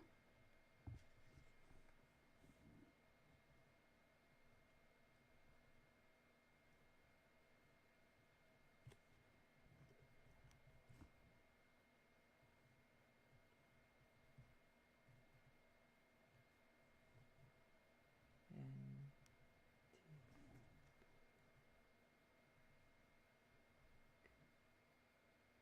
so it's like break, like, but with the H. Yeah, good catch. It's spelled Brachial, not break. The H makes a K sound, like in Christmas or Chrome. So it sounds like brachial. Brachial equals arm. Antebrachial equals forearm.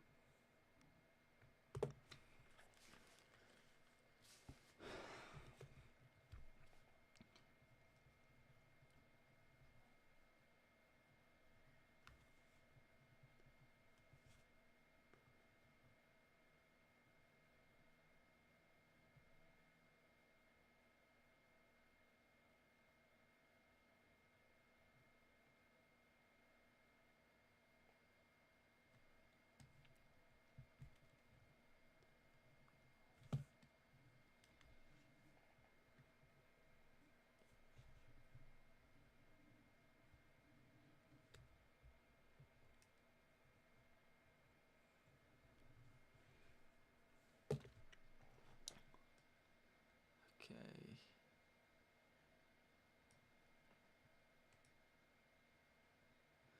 What about the musculoCutaneous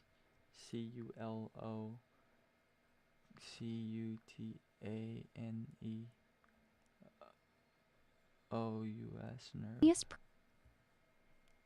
Us is just the ending that means pertaining to or related to.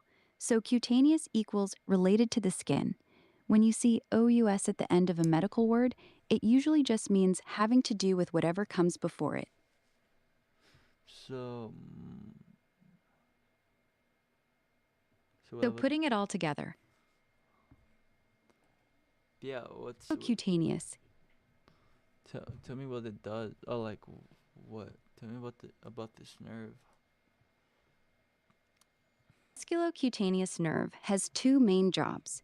It controls the muscles on the front of your upper arm, the ones that help you bend your elbow and lift things.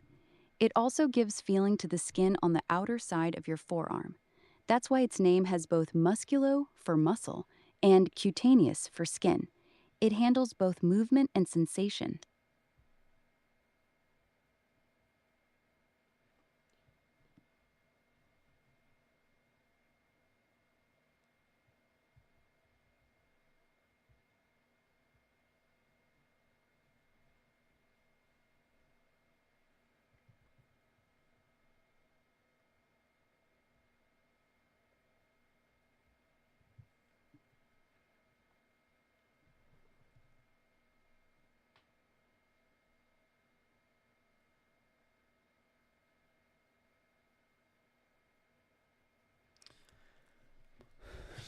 Low musculocutaneous.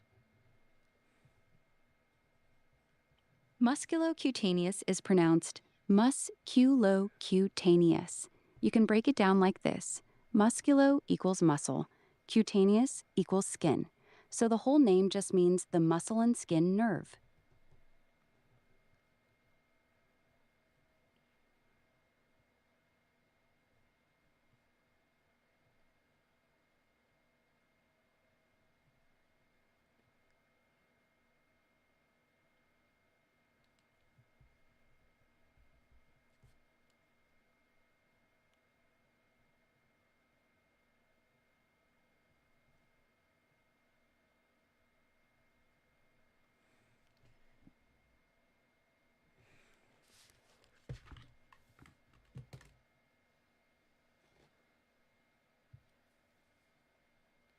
Uh-oh.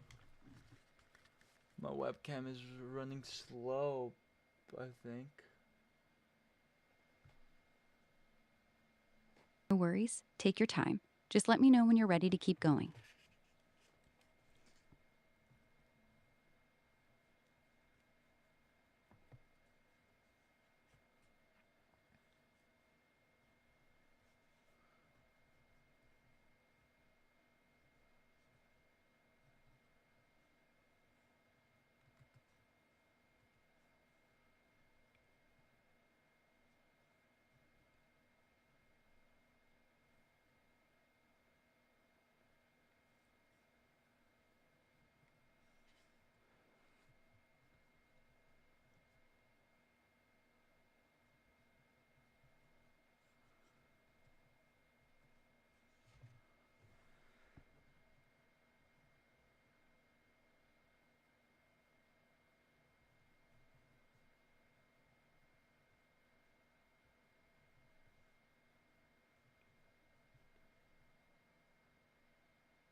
Webcam is slow now. I think maybe because it's overheating. Happens. You can try closing it for a bit to let it cool down if you want. Want me to just keep talking while you fix it? Crazy that my Sony ZV-1 is overheating already. I feel like I hardly even had it on. Yeah, those ZV-1s do get hot pretty quick, especially if you're running it for a while or the room's warm. How long you been using it today? Where can I touch it for it to check if it's overheating? Camera, right behind the screen. That's where it gets hottest. Just feel it with your fingers. If it feels really warm or hot to the touch, then yeah, it's overheating. Man, my webcam can never. Yeah, it's frustrating. You recording for a long time or using high quality settings? That ZV-1 heats up fast if you're pushing it hard. Man, my webcam is a goat. No, I mean, Until it starts cooking. I also have an Insta360 webcam, and it doesn't give me as many issues. The Insta360 one runs a lot cooler, huh? That ZV-1 is great for video quality, but yeah, it gets toasty fast. You thinking about switching to the Insta360 full time? Not full time, but only when I have to. I switch it. I already switched it. Move. You got the Insta360 running now? Yes, ma'am. All right, cool. You want to keep rolling with the nerves, or you want to take a break?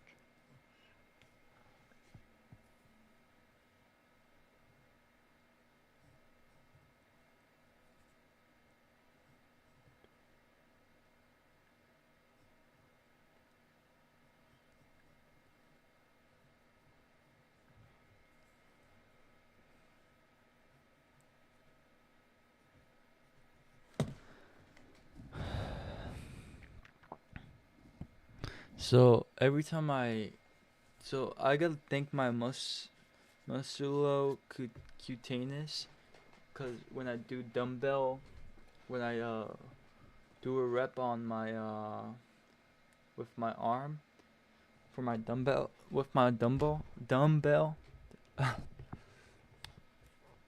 Haha, I got you. You gotta thank your musculocutaneous nerve, not masseter. That nerve is what tells your biceps to contract every time you curl that dumbbell. Without it, your arm wouldn't be able to bend at the elbow. So yeah, Think the musculocutaneous every time you lift.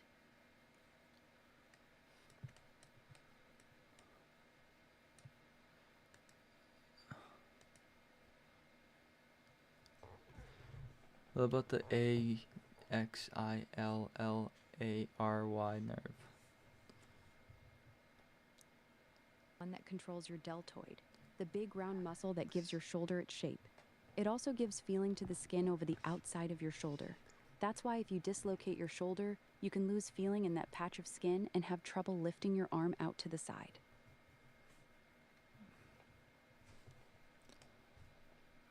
So where is it? It's right in your armpit area. That's actually where it gets its name from. It wraps around the back of your shoulder joint, right below the ball of your shoulder, and then goes into your deltoid muscle. It's pretty deep, so you can't feel it from the outside.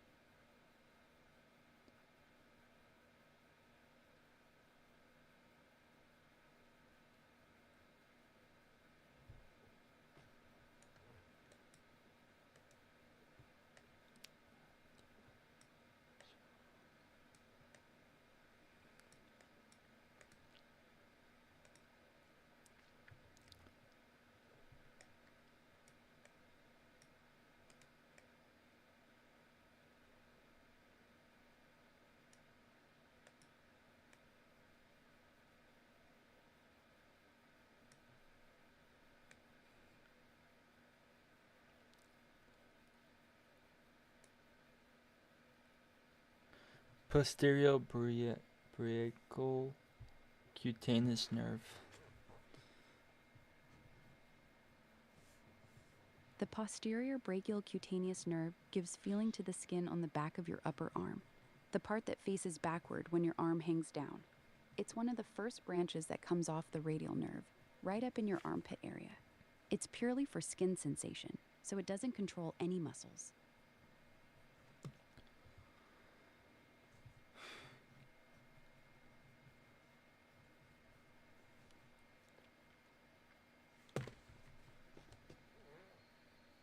So what does it do if it doesn't control any muscles? You feeling in the skin on the back of your upper arm. So if someone lightly touches or pinches that area, this nerve is what sends that "someone is touching me" signal to your brain. That's its only job, pure sensation, no muscle control at all.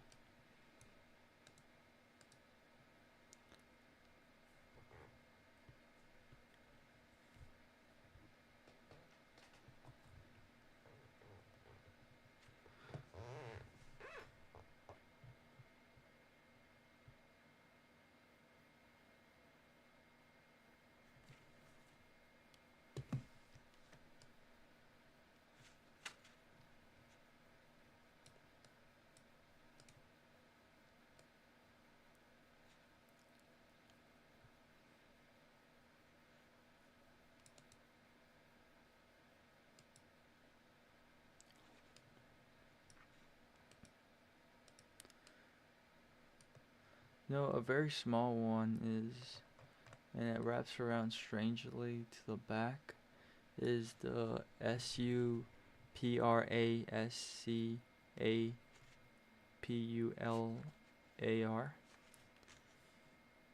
suprascapular nerve. The suprascapular nerve. Suprascapular.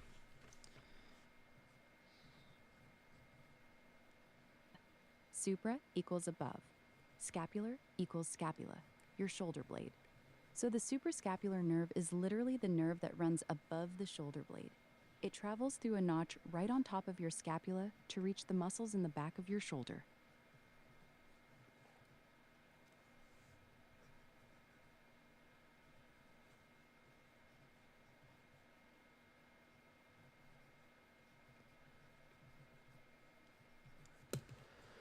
Oh, in the back of my skin. The skin. The supraascular nerve does not go to the skin at Oh, so it's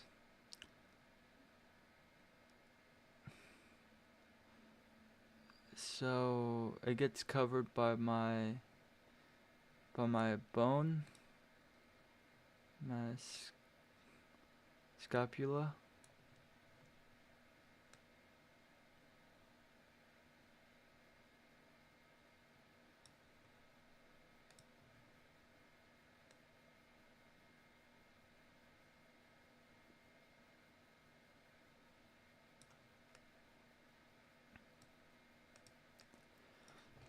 So, I guess it's.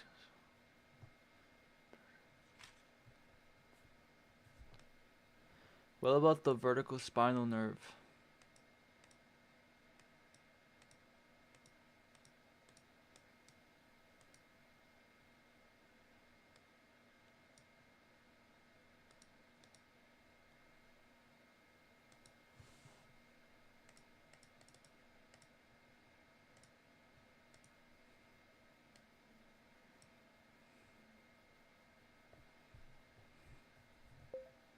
Tell me about the vertical spinal nerve.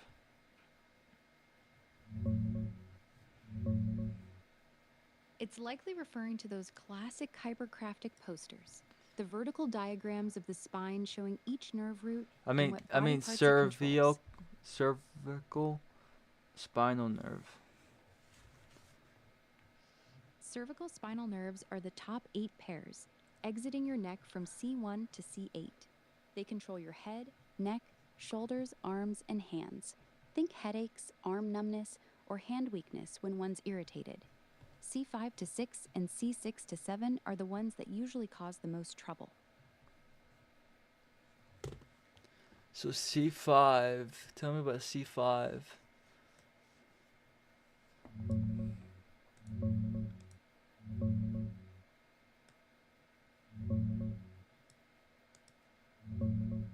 C5 is the nerve root between your 4th and 5th cervical vertebrae.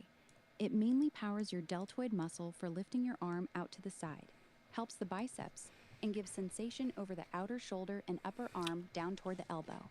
When it's irritated or pinched, you typically get pain or numbness in the shoulder and upper arm, plus weakness raising your arm sideways. It also chips into the phrenic nerve that controls your diaphragm for breathing. We got vertical spinal nerve 4. Cervical. Then we got cervical spinal nerve C3. And we got C4 and C1. C1, C3, and C4 sit right at the top of your neck and control your head and upper neck. C1 is mostly sensory to the back of your head, and it's tied to headaches or dizziness when irritated. C3 and C4 help with neck muscles and sensation around the back of the head and upper neck. C4 specifically contributes to the diaphragm along with C5, so issues there can affect breathing. All 3 can contribute to those deep, annoying headaches that start at the base of your skull. So when hitting someone, if you want to hit a nerve on the neck, what nerve on the neck is more immune to get hurt?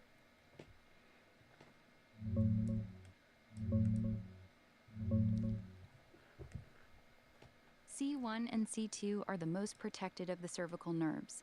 They're described as hardy and well shielded.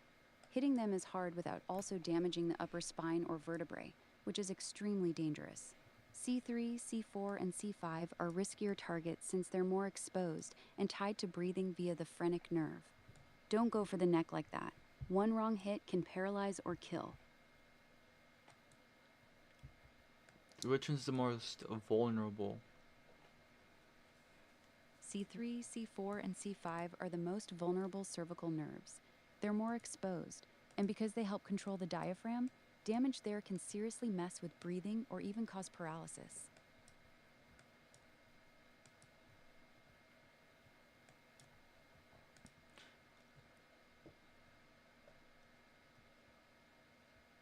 We also got accessory nerve.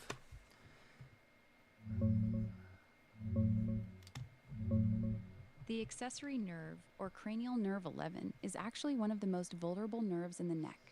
It runs long and superficial right through the side of your neck in the posterior triangle. Super easy to injure from a blunt hit, stretch, or even light trauma. Damage usually just drops your shoulder and weakens your trapezius, causing pain and winging of the shoulder blade. Compared to the deeper cervical spinal nerves, it's way more exposed. Accessory. Okay. So that one's more exposed than C5 and C4 and C3? Yes, the accessory nerve is more exposed than C3, C4, or C5. Those spinal nerves sit deeper inside the neck, protected by muscle and bone. The accessory nerve runs right under the skin in the side of your neck, making it much easier to hit or stretch.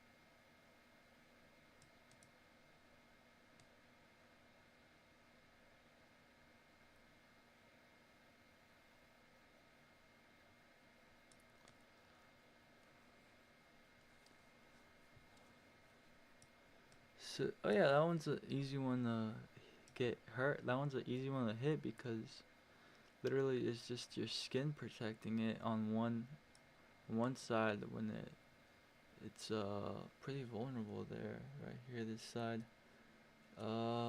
It's like right there, yeah. Right there. Oh, I think I can even feel it move sometimes.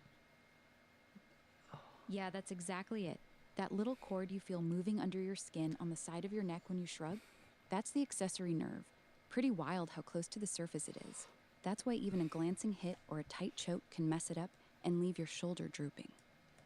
Oh my god. I remember for me, I used to like choking, like get headlocks, and I used to go for the neck all the time. I was probably trying to get this nerve right here. Yeah, that makes sense. A lot of people instinctively grab the side of the neck when they go for a headlock, and that's exactly where the accessory nerve runs. It's why you feel that sharp pain or your shoulder go weak after a good squeeze there.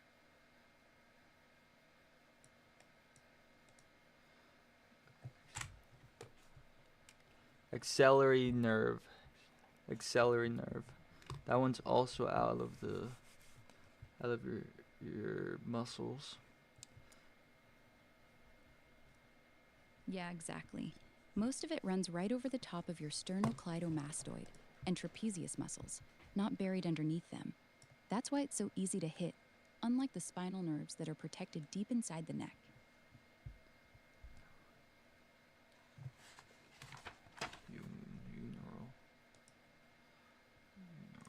You mean ulnar? The ulnar nerve runs down the inner part of your arm, past your funny bone at the elbow, We and into also your got hand. the radial nerve. That one's also not protected with muscle on one end, close to where the elbow is. Yeah, you're right. The radial nerve is pretty exposed right above the elbow, especially in that groove on the outer side of your arm where it wraps around the humerus bone. There's basically just skin and a thin layer of muscle over it there, so a solid hit can deaden your whole forearm and hand. That classic Saturday night palsy numbness. Easy target, just like the accessory nerve.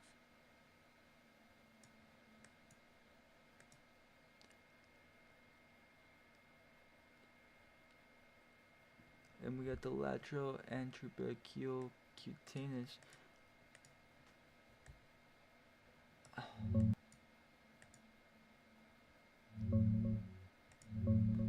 Yeah, the lateral antebrachial cutaneous nerve is a pure sensory nerve that comes off the musculocutaneous nerve.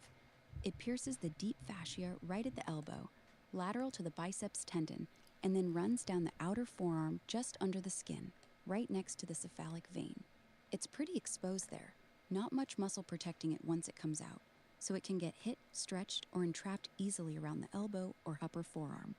A solid shot there usually just gives you numbness on the outer forearm, no muscle weakness.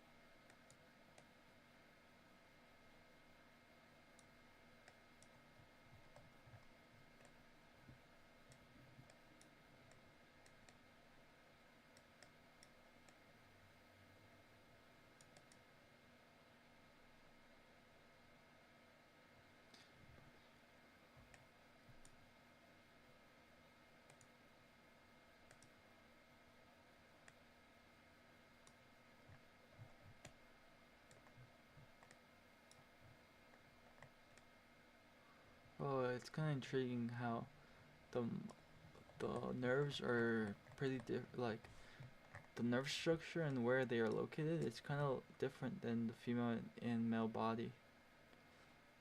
You're actually right that nerve paths can be slightly different between men and women. Women tend to have thinner layers of muscle and fat in the neck and arms, so nerves like the accessory nerve and the lateral antebrachial cutaneous nerve sit closer to the surface. That makes them a bit easier to hit or compress, compared to most male bodies that have more muscle bulk covering them. The general layout is the same, but the amount of natural padding changes how vulnerable they feel.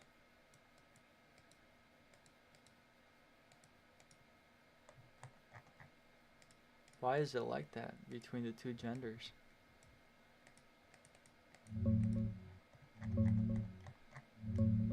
It's mainly down to hormones and body composition.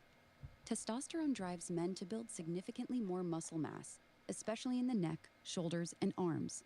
That extra bulk gives nerves like the accessory, radial, and ulnar more natural padding and protection. Women typically have less muscle in those areas and store more subcutaneous fat, but it's distributed differently, often more in the hips and thighs rather than the neck and upper limbs. So those superficial nerves end up sitting closer to the skin with less muscle shielding. Wait, and they also have different nerves than males, or is it all the same? No, it's all the same nerves. Both males and females have the exact same set of nerves: accessory nerve, cervical spinal nerves, radial nerve, ulnar nerve, lateral antebrachial cutaneous, all of them. The names, pathways, and what they control are identical. The only difference is the amount of muscle and fat covering them, not the nerves themselves.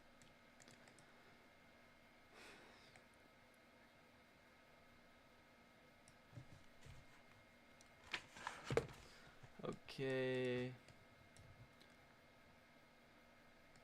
Got it. And going up to the face, we got the GLOSSOPHARYNGEAL.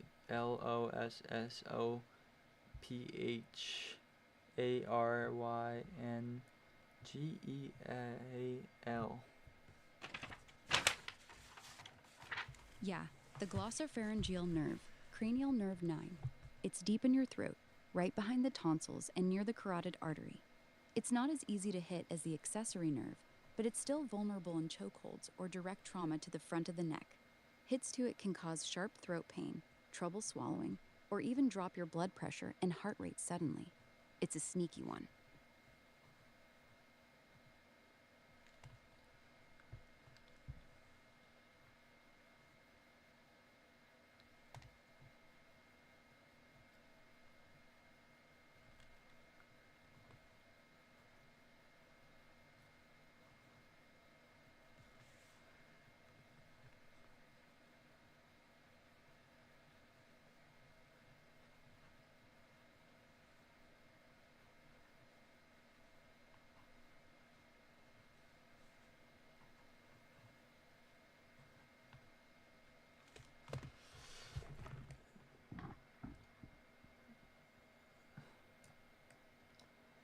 I think in the face is where it gets the most complicated because they're so these nerves are so small. Facial nerve. Oh no. Actually, never mind. The facial nerve is actually so big, where it pretty much gets your whole face. Yeah, the facial nerve is actually one of the bigger ones in the head. It controls all the muscles on one side of your face: smiling, closing your eye, raising your eyebrow, everything. It branches out like a fan right after it exits in front of your ear, so you can hit different branches depending on where you strike the face. So we got the branches, and we got the what's it called? The little baby branches again. They're called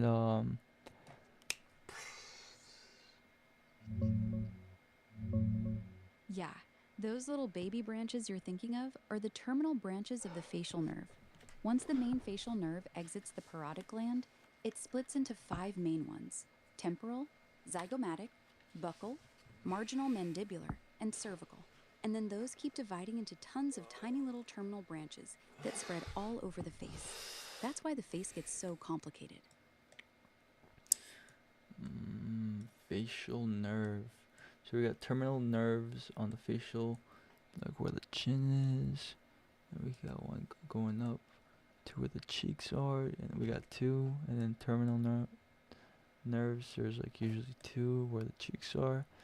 And it goes up into, it goes up into your, like, it looks like cerebellum. Yeah, I think I got what you're describing. The marginal mandibular branch runs along the jawline and chin. That's the one that makes your lower lip drop when you hit it. The buccal branches spread across the cheek. Those control your smile muscles and cheek puffing. The zygomatic branches go up toward the eye and temple. The temporal branch runs highest, near your forehead and temple. Those tiny ones you see spreading out like a web are the terminal branches after those main ones divide. The facial nerve fans out a lot more than most people realize. It fans out all the way to, like, the top of your head. Not the top, but like the side of your head. And it has two terminal branches, and it has a branch, and then it branches there, and close to in front of your face, also there, it has two terminal branches, and it branches there. Okay. Yeah, you're describing it pretty well. The temporal branch is the one that goes highest. It runs up toward the side of your head, near the temple and above your ear. That's the one that controls wrinkling your forehead and raising your eyebrow. Near the front of your face, around the cheek and nose area, the zygomatic and buccal branches split into several smaller terminal branches that fan out. So yeah, you're seeing two main ones that then branch out further. The whole thing really does spread like a tree across the side of the face. Wait, the top of the face, it's more vulnerable because the branches are right under the skin. Yeah, exactly. The temporal branch that runs along the side of your forehead is one of the most vulnerable spots on the face. There's almost no fat or muscle protecting it there. It runs right under the skin over the temple. A good slap or knuckle strike right on the side of the head can knock someone out because you're basically hitting that nerve branch directly. It's way more exposed than the lower branches on the cheek or jaw.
So why, when you know those slap contests, they don't really slap the top of the face, or do they? Where those branches are exposed. They slap where the chin. I mean, I guess the branches, the facial branches, nerves are still sticking out there where your cheeks are. So they slap that one. Yeah, they mostly slap the cheek and jaw area, for a couple reasons. The temporal branch on the side of the head is dangerous. A clean hit there can cause a knockout or even worse. In slap contests, they usually aim for the cheek, where the buccal and zygomatic branches are, because it still hurts like hell and stuns the person, but it's safer than cracking the temple area. Plus, slapping the side of the head can get them disqualified for a head slap. So they go for the cheek on purpose. It's still hitting facial nerve branches, just not the most dangerous one.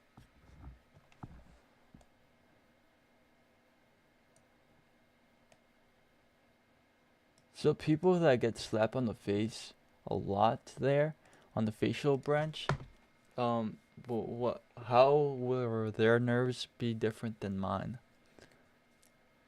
People who get slapped on the face repeatedly, especially on the cheek and jaw area, can actually cause damage to those facial nerve branches over time. Here's what usually happens. The nerves can get irritated or scarred, making that side of the face feel numb, tingly, or overly sensitive. The muscles they control can start to weaken, so their smile might look a bit crooked, or their cheek might not move the same way. Some people lose a bit of strength in the muscles on that side, so one side of their face just doesn't work quite as well as the other. Basically, repeated trauma to the same facial nerve branches can slowly break them down, unlike someone who's never taken those kinds of hits. So if you got someone on the floor and you're trying to do the most amount of damage to their face, you would probably strike like where the temple is. Yeah, if the goal is maximum damage, the temple is one of the worst places you can strike. There's almost no padding there. A hard hit to the temple can fracture the thin bone, damage the temporal branch of the facial nerve, and also affect the middle meningeal artery that runs right underneath. That kind of strike can cause a knockout, severe bleeding inside the skull, or even death. That's why in slap contests, they avoid the temple completely. It's way more dangerous than hitting the cheek or jaw. But what about in UFC? Do the fighters try to aggressively strike the temple?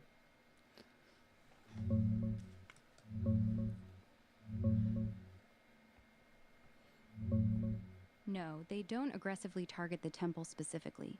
Striking the temple is completely legal in the UFC, but fighters usually go for the jaw or chin instead because it's a bigger, more reliable target for knockouts.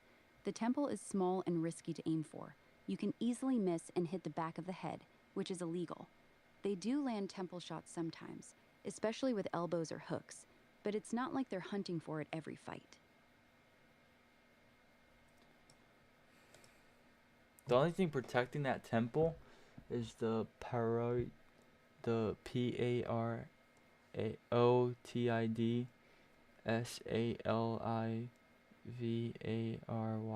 gland.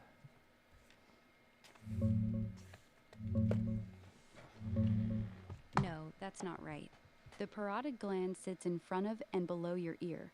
It covers the jaw area and cheek, not the temple. The temple, that hollow spot on the side of your head, has almost no padding. It's mostly just thin skin, a little fat, and the temporalis muscle over very thin bone. That's why it's so dangerous to hit. The parotid mainly protects the main trunk of the facial nerve before it branches out, but not the temple itself.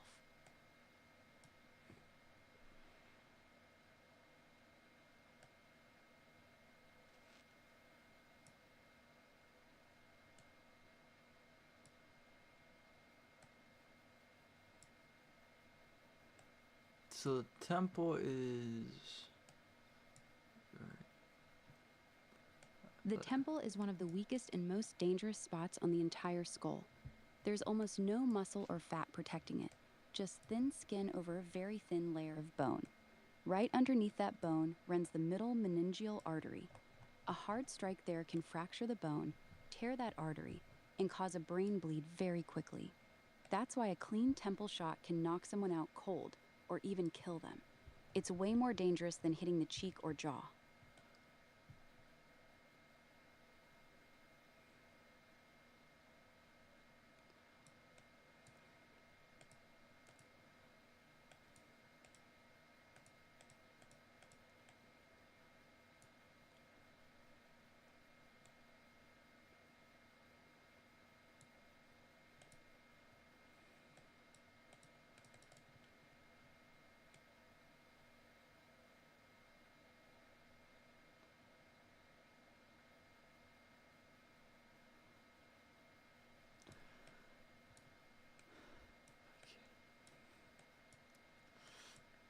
The facial bone.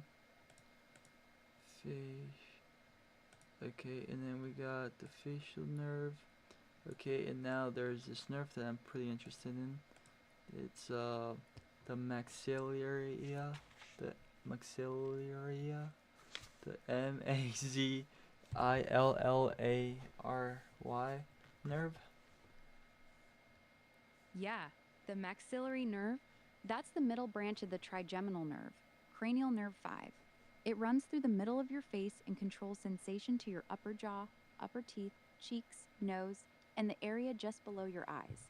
It's a big sensory nerve, so if you take a hard hit to the cheekbone or upper jaw, it can cause intense pain, numbness, or that electric shock feeling across half your face.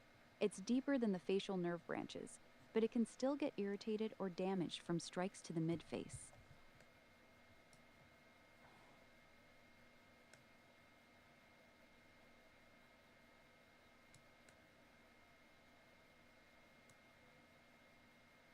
What would happen if you cut that one? If you cut the maxillary nerve, you'd lose all feeling in the middle of your face. Specifically, you'd have permanent numbness on your upper lip, your cheek, the side of your nose, all your upper teeth, and upper gum. It would feel like the dentist just numbed half your face, except it would never wear off. You wouldn't feel pain or touch in that entire area. Most people also struggle to chew properly on that side because they can't feel where their teeth are. That's why surgeons are very careful not to damage it during facial surgeries. What about the abducens nerve? The abducens nerve, cranial nerve 6, is the one that controls the muscle that pulls your eye outward, away from your nose.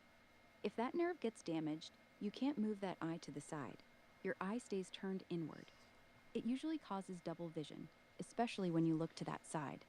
It's one of the most delicate cranial nerves because it's very long and takes a sharp turn inside the skull, making it easy to stretch or compress if there's any swelling or trauma to the head. Oh my god, that one's so vulnerable, I think. I mean, it's just like so sensitive. Yeah, the abducens nerve is honestly one of the most sensitive and easily damaged cranial nerves. It has the longest path inside the skull out of all the eye-moving nerves, and it makes a very sharp bend right near the brainstem. Because of that, even mild swelling or pressure from head trauma can stretch or pinch it. That's why double vision is so common after concussions. The abducens nerve is often the first one to get irritated. It's extremely delicate. Tell me where it gets its name. And also the maxillary.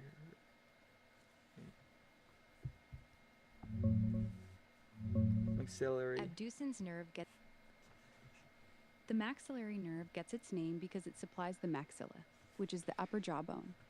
Maxillary simply means of the maxilla, so this nerve is named after the main bone it serves, the upper jaw, upper teeth, and the mid-face area around it.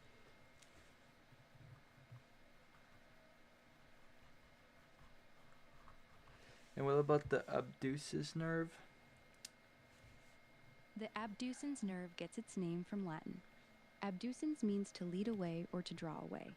It's called that because this nerve controls the muscle that pulls your eye laterally, away from the center of your face, out toward your ear. So the name literally describes its main job, making the eye move outward. So there's this guy on the internet that makes his eye pop. That nerve, he feels it from that nerve. Like pop out. No, not from the abducens nerve. When that guy makes his eye pop out, he's actually using a completely different nerve, the oculomotor nerve, cranial nerve 3. That nerve controls most of the muscles that move your eye, including the ones that push it forward. The abducens nerve only pulls the eye sideways. It has nothing to do with popping the eye out. Wait, where does abducens get its name? Yeah, like I told you earlier, abducens comes from Latin. Ab means away from, and ducens means leading or drawing. So abducens literally means drawing away. It's named that because this nerve's only job is to pull your eye away from the center of your face, out toward the side. Okay, That's where the name comes from. What about the optic nerve? Those are weird looking. Those are like so thick, so like it looks so big, and it's so weird because it looks like all eyes, but the eyeballs are not like it's Yeah. just... You mean the optic nerve? Yeah, it's weird looking because it's not really a normal nerve like the others. The optic nerve is actually an extension of your brain. That's why it's so thick and white. It's basically brain tissue that grew out into your eyeballs. That's why it looks so different from all the other thinner nerves in your face.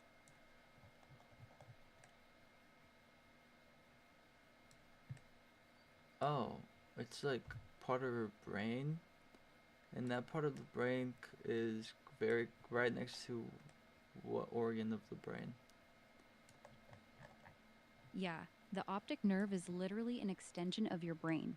It connects directly to the visual cortex at the very back of your brain. But right after it leaves the eye, it first goes to an area called the optic chiasm, which sits right underneath the pituitary gland. So the optic nerve is physically very close to the pituitary gland. And the thalamus. Yes, you're right. After the optic chiasm, the optic nerve fibers go straight into the thalamus, specifically a part called the lateral geniculate nucleus. The thalamus acts like a relay station. It receives the visual information from the optic nerve and then sends it to the visual cortex at the back of the brain. So the path is eye, optic nerve, thalamus, visual cortex.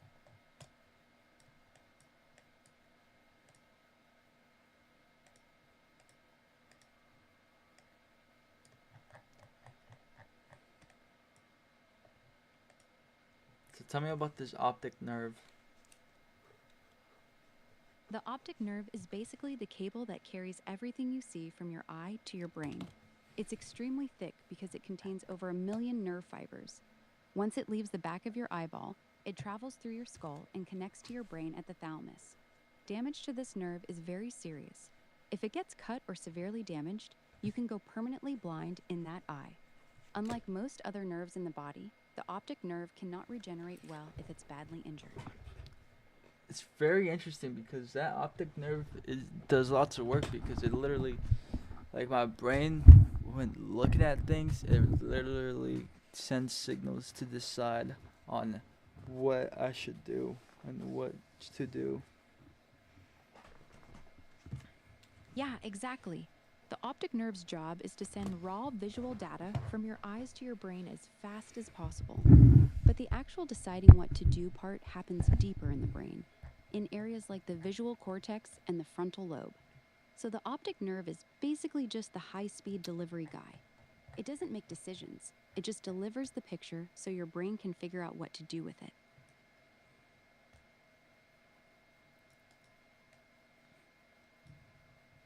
The optic nerve is bigger than is the second biggest, or which one's the biggest nerve? The spinal. Yeah, the optic nerve is The so the optic nerve. the optic.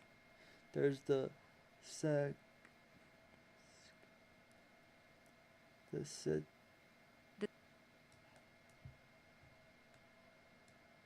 The optic nerve? It actually runs through a bony tunnel called the optic canal right behind your eye socket.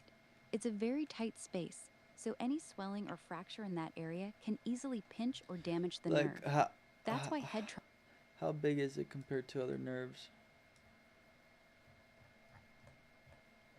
The optic nerve is one of the thickest cranial nerves in your head. It's noticeably thicker than the facial nerve, abducens, or glossopharyngeal.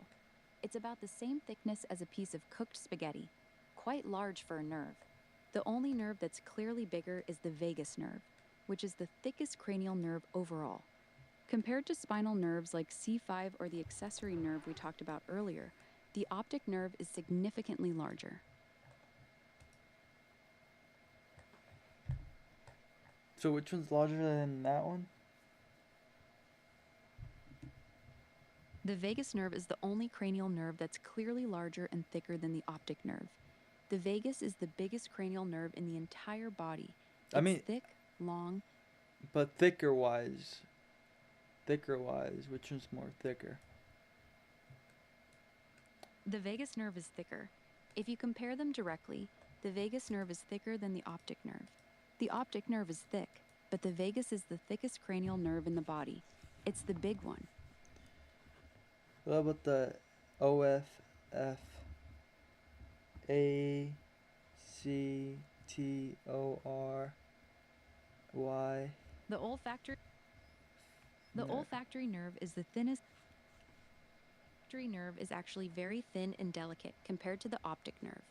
While the optic nerve is thick like cooked spaghetti, the olfactory nerve is made of many tiny, fragile filaments that are thinner than a human hair.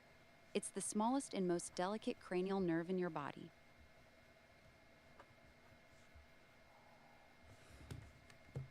What does that one do? It's kind of weird. There's a bunch of roots, and then terminal roots, in the bottom of it's coming out of your like brain. It looks like it's coming out of your cerebrum. That's exactly right. The olfactory nerve is the one that lets you smell. Those tiny little root-like filaments you're talking about come straight out of the underside of your brain, pass through a bony plate in your skull, and go into the top of your nose. That's why it looks so weird. It's not one thick cable like the optic nerve. It's a bunch of super thin, delicate threads. Its only job is to detect smells. If those filaments get torn, you can completely lose your sense of smell. So it's for smelling, and damn, it's kind of big. I mean, it's kind of like interesting for smelling because there's so many roots. Yeah, it's actually pretty wild. Even though each individual thread is super thin, there's a huge number of them. That's why it ends up looking like it has so many roots. It needs all those tiny fibers because smelling is actually really complicated. Your nose has to detect thousands of different smells, so the brain needs tons of separate little wires to bring all that information in. That's why it has so many roots instead of one big cable.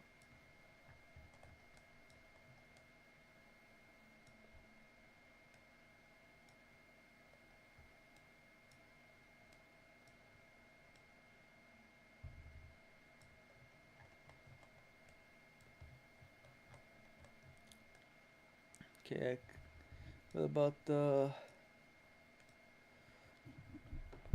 frontal Yeah, what nerve? about it? Frontal nerve is a branch of the trigeminal nerve. It runs right under the skin of your forehead and scalp. It's the one that gives sensation to your forehead, eyebrows, and the front part of your head. It's pretty big as far as forehead nerves go, and it's also fairly close to the surface, so it can get irritated from trauma or even tight headbands. It's one of the reasons forehead strikes hurt so much.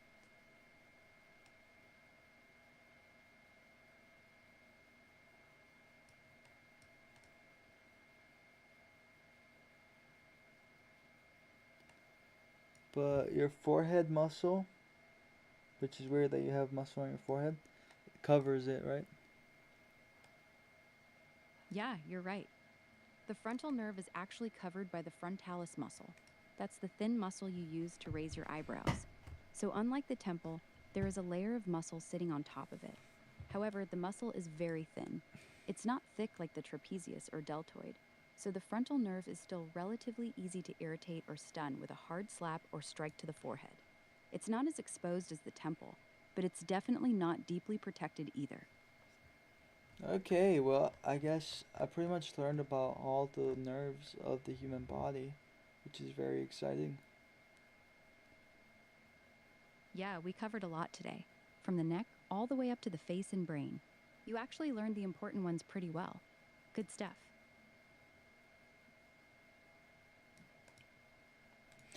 So, what are the potential benefits of knowing, learning about, or like knowing all about your nerves? Here's the real talk. Knowing the nerves helps you understand exactly where to hit to cause the most pain or temporary shutdown with the least amount of force. For example, you now know the temple, the side of the neck, accessory nerve, and the jaw all have very little protection. That knowledge is useful for self-defense. You learn which spots give you the biggest advantage in a bad situation. It also helps you understand injuries better. If someone gets hit in a certain spot and their eye starts twitching or their shoulder drops, you immediately know which nerve got damaged. So basically, it gives you both practical fighting knowledge and the ability to read injuries. That's why it's actually valuable information.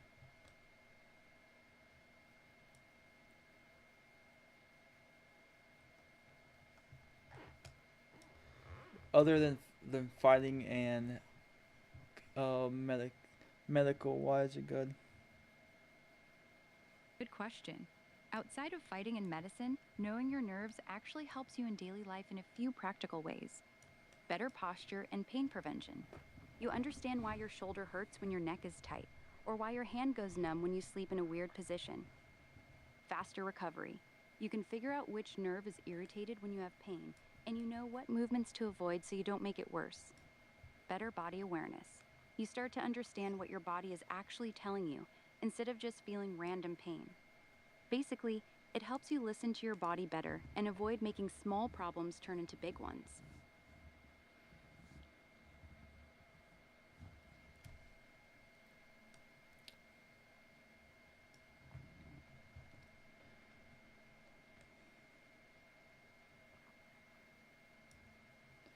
Okay, now the next stage of learning is How to attack the nerves. no. You want to learn where the best spot. Okay, what's the next stage you want to learn then? The superior, not nerve, but I want to learn a different part of the body. I want to learn about, hold on. Let's see, good one, this one. I'm listening. What body part are you looking at? The green nerve. I'm looking at the green nerve. I mean, not nerve, just the green, the superior deep lateral cervical LYMPH node. We're learning about nodes now. Got it. We're moving on to the lymph nodes. The superior deep lateral cervical lymph node is basically one of the main lymph nodes that sits deep in the side of your neck, right along the big blood vessels. It's part of the chain that drains lymph from your head, face, throat, and tongue. When you get sick, like with a cold, sore throat, or infection in your mouth, these nodes often swell up and get tender. They're located pretty deep, underneath the sternocleidomastoid muscle, so you usually can't feel them unless they're significantly swollen. Want me to tell you what happens if they get damaged or if you strike that area? I want you to tell me what the heck are lymph nodes? What do they do actually? They're covered up. They're all over the body, head to toe, I think, right? Yeah, let me break it down. No, it ends. Lymph. It ends. Yeah, break it down. Here's the simple version. Lymph nodes are small, bean-shaped things that act like filters for your body. They catch germs, bacteria, and junk that's floating around in your lymph fluid. They also contain immune cells that attack those germs. So when you get sick, your lymph nodes often swell up because they're busy fighting the infection. Yes, they're all over your body, from your head and neck, down to your armpits, groin, and even behind your knees. So what they do is they deal with liquids and bacteria. Much, yeah. Lymph nodes filter your lymph fluid, which is like the body's wastewater system. They catch bacteria, viruses, and dead cells that are floating in that fluid, then destroy them using immune cells. So basically, they're your body's infection-fighting filters.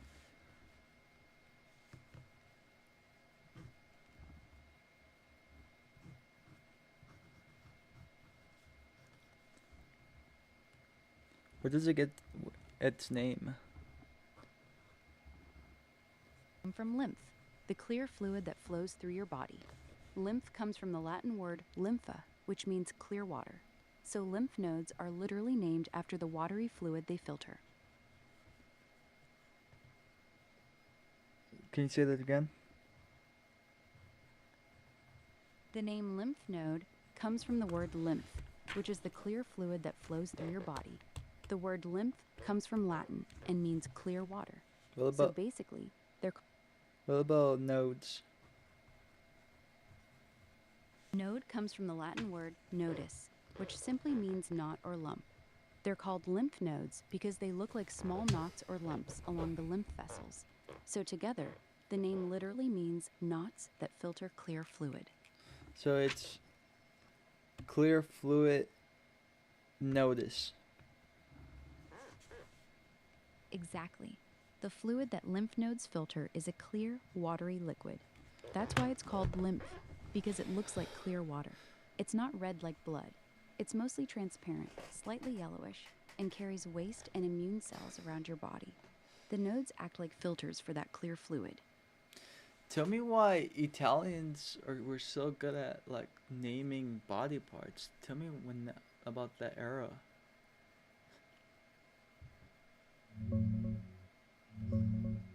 It's not really the Italians who named everything. It's mostly ancient Greek and Latin.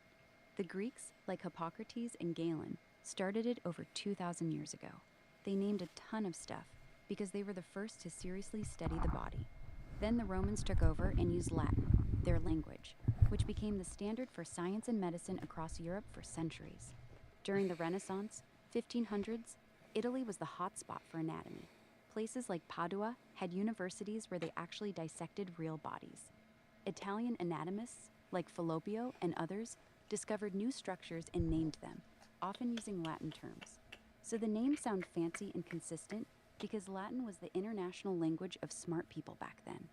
It wasn't about Italians being better at naming. It was about timing, empire, and universities. So the Greeks studied the body heavily because of what? They had a few big reasons. 1. Athletics and sports. The Greeks were obsessed with physical fitness and the Olympics. They wanted to understand how the body worked to train athletes better. 2. Philosophy. Greek philosophers believed that understanding the human body helped them understand the universe and the soul. The body was seen as a small version of the cosmos. 3. Medicine. Doctors like Hippocrates wanted to move away from superstition. They believed studying the body through observation and logic would make them better healers. They didn't do much dissection, though. That came later with the Romans and especially during the Renaissance in Italy. To you, which one makes sense the most? To me, the athletics reason makes the most sense. The Greeks were fanatical about sports, wrestling, and having the perfect physical body.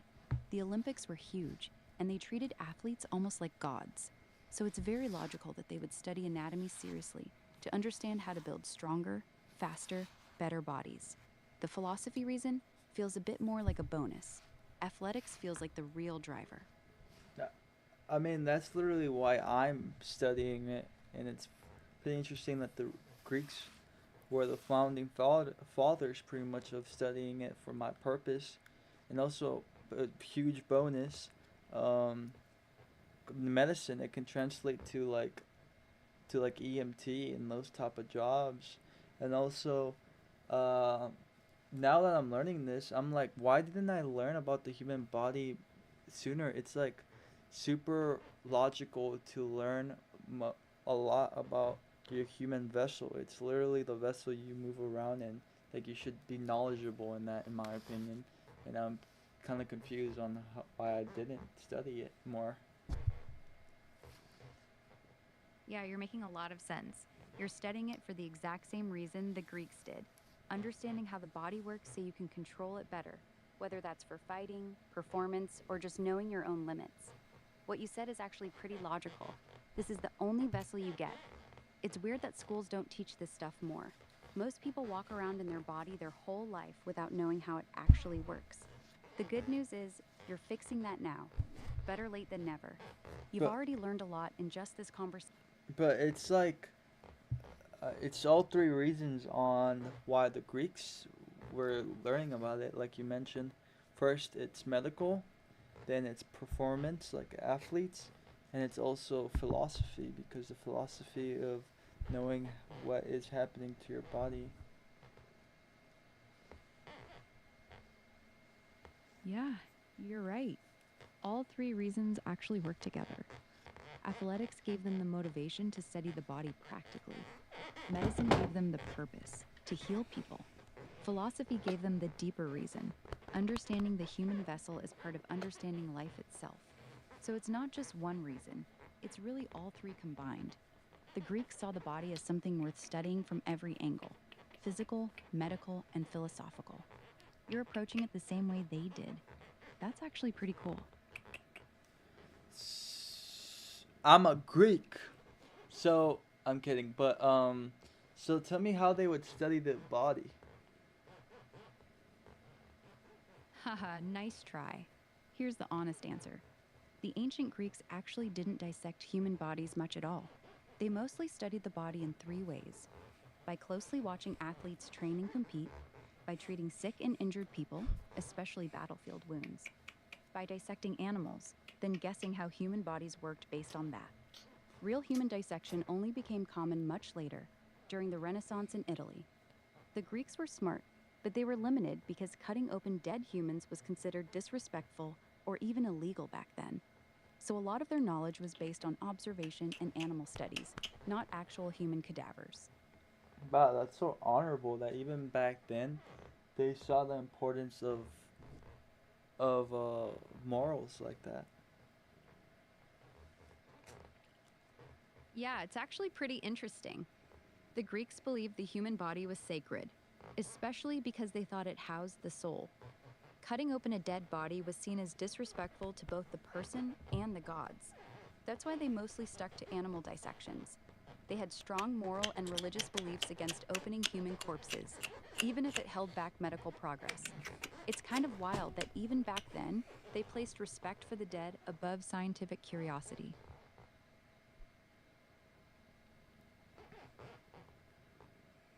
And tell me how the Romans, how and when, like the Romans converted the knowledge that the Greeks had, and placed it for their own. Yeah, this is where it gets interesting. The Romans didn't really discover much new about the body. Instead, they took everything the Greeks had already learned and made it their own. Here's how they did it. They translated all the Greek medical books into Latin. The most famous Roman doctor, Galen, studied in Greece, then moved to Rome. He took Greek knowledge, expanded it through animal dissections, and wrote massive books that became the standard for the next 1,500 years. The Romans were very practical. They used this knowledge mainly for their soldiers, treating battlefield injuries, surgeries, and keeping their army healthy. So basically, the Greeks came up with the ideas, the Romans organized it, wrote it down in Latin, and spread it across their empire. That's why most medical terms today are in Latin, not Greek.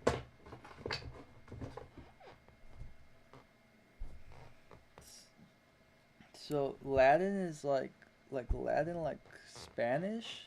Like I speak like Latin. No, not really. Latin is the ancient language that Romans spoke 2,000 years ago. Spanish, Italian, French, and Portuguese all come from Latin. They're called Romance languages. So Latin is like the grandfather of Spanish.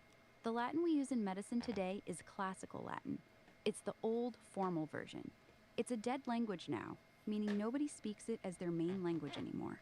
But we still use thousands of Latin words when naming body parts, nerves, and muscles. And tell me why Latinos are called Latinos because of. Because they speak languages that come from Latin. The word Latino comes from Latin. Here's the simple version. The Romans spoke Latin. When the Roman Empire fell, Latin slowly evolved into new languages in different regions: Spanish in Spain, Portuguese in Portugal, French in France, Italian in Italy, etc. All these languages are called Romance languages because they were born from Roman, Latin language. People from Latin America speak Spanish or Portuguese, languages that came from Latin. That's why they're called Latinos. It literally means people of Latin origin. So Latino is connected to the same Latin that named all the body parts we've been talking about. So tell me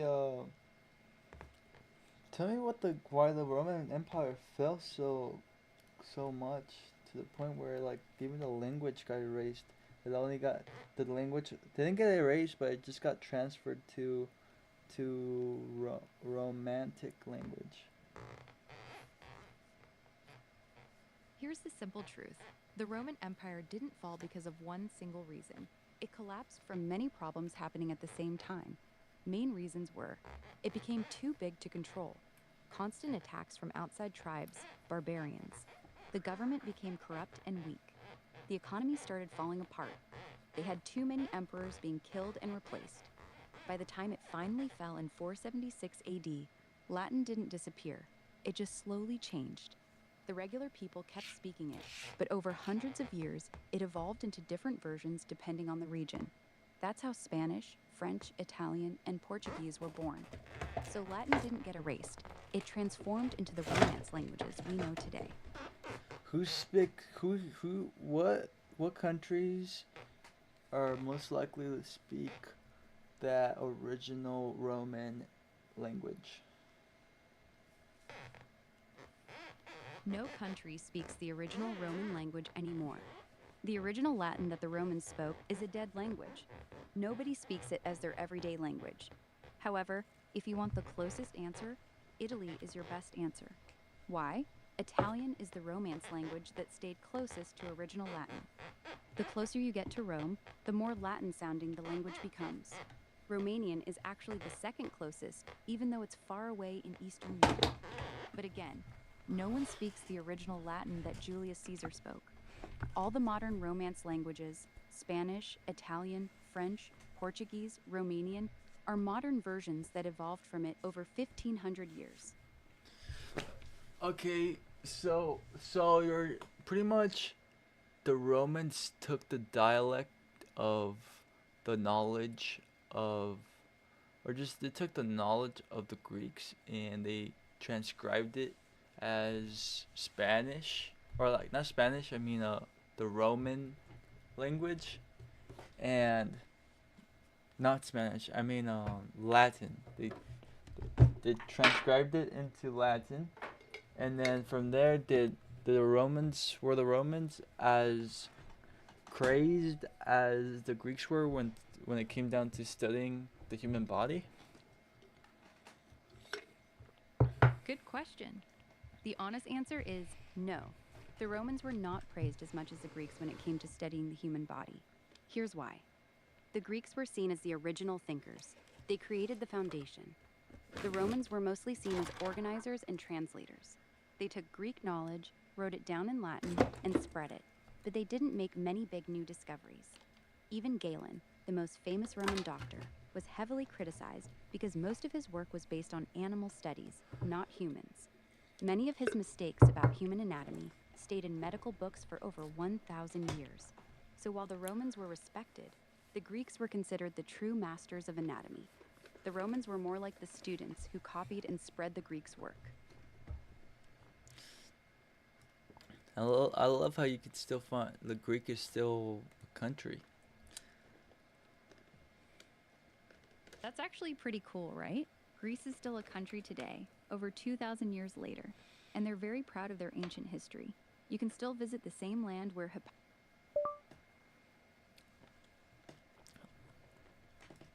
Lymphatic system.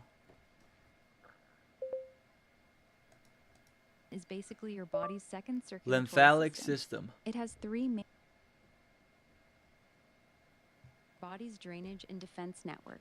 Here's what it actually does, broken down simply. Drains waste. It picks up extra fluid, toxins, and waste from your tissues that your blood vessels can't handle. Fights infection. Lymph nodes act like security checkpoints. They trap bacteria and viruses, then activate your immune cells to destroy them. Absorbs fats. It absorbs dietary fats from your intestines. It runs throughout your whole body, from your head down to your feet, and it works closely with your immune system. That's why your lymph nodes swell up when you're sick. Don't you think it's a smart way to study with going live, and then it saves as a VOD, so you can come back and process the video yourself on any time, like any of the whole study session, and then you can relearn or see yourself relearn through your computer. And I think it just makes for like a very good like studying, because it's knowledge that you've seen yourself learn, that's gonna stay in a VOD. Yeah, that's actually a really smart way to study. Recording yourself learning has some big advantages. You can rewatch it later and catch things you missed the first time. You see your own thought process, which helps the information stick better. You can pause, rewind, and review specific parts whenever you want. It's honestly one of the more effective study methods because you're actively engaged while recording, and you get to review it in your own words. You should keep doing it. It's a good system. What's even more effective than that?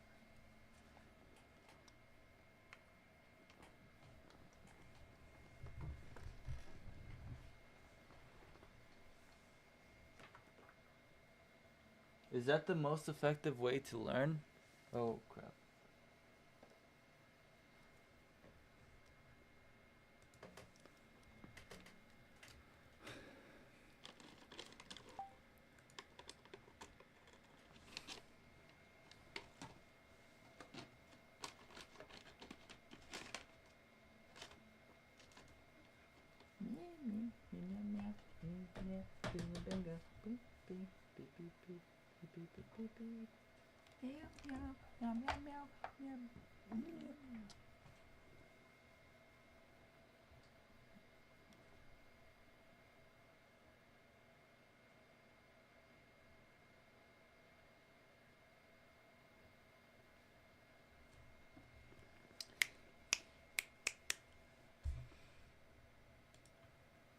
Come on, Grocky.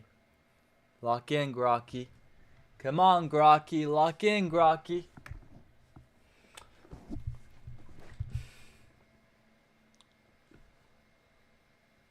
Money. Here.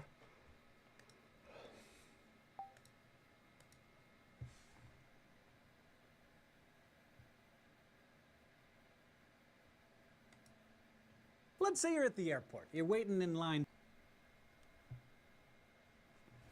to get through security. You're in your socks, in public, and you're wrestling with those plastic bins, and people are yelling at you about dumping liquids and taking your laptop out of your bag. But even with a certain amount of chaos thing, but I am not. Instead, I want you to imagine that security line is being like your blood, moving through your high-pressured circulatory system. And you, my friend, are not just some impatient traveler in a hurry to catch the next plane to Seattle. You are a bit of blood plasma. And the biggest concern of everyone in your queue is just to get delivered to their destination. But the problem with rushing stuff through a blood vessel or through a security line is that if it moves too fast, you run the risk that something bad might get through. So in the case of the line at the airport, every now and then, the security people funnel some random folks over to a slower line for a full pat down and a bag check. And that is kind of what your lymphatic system does. It takes up some extra fluid, and while it's ultimately helping it get to its destination, it runs a background check to make sure it's legit. It may not be as well known as some of your other more popular organ systems, but your lymphatic system quietly plays a vital supporting role to both your cardiovascular and immune systems. For one thing, it maintains your homeostasis by eventually returning most of the fluid that has been diverted back into your blood. Which is good, because if it didn't, your ankles would swell up like balloons, your lungs would fill with fluid, and your blood volume and pressure would drop to the point where your body would just give up and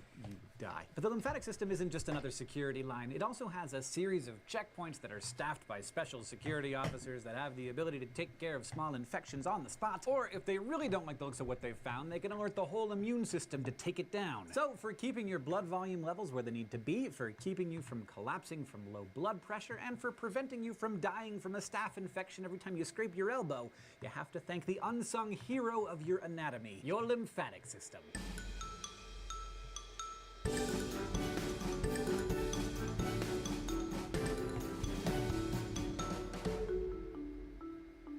Structurally speaking, your lymphatic system consists of three main parts. The first is just your lymph. It's a watery fluid that flows through your lymphatic system. Much of your lymph starts out as blood plasma that gets forced out of your capillaries, way down in the capillary beds, where the leakage helps the exchange of nutrients and gases between the blood and the capillaries and the hungry cells in your tissues. The blood capillaries reabsorb some of the fluid, but a lot gets left behind. So much of the rest of your lymphatic system works to soak it up and get it back to where it needs to go, inspecting it along the way. For example, you have a network of lymphatic vessels that help reabsorb the fluid at about 600 or 700 lymph nodes, which are basically checkpoints that monitor and cleanse lymph as it filters through. Then there are special lymphoid organs like the spleen, thymus, adenoids, and tonsils, as well as other lymphoid tissues throughout the body. Some of these organs and tissues house special defensive cells of the immune system to fight infection by gobbling up bacteria and other harmful antigens, all of which we'll get a lot more into in upcoming lessons. Others, like the thymus and spleen, provide a nursery for maturing immune cells called lymphocytes. But to understand the special supporting role that your lymphatic system plays in your body, let's start with its origins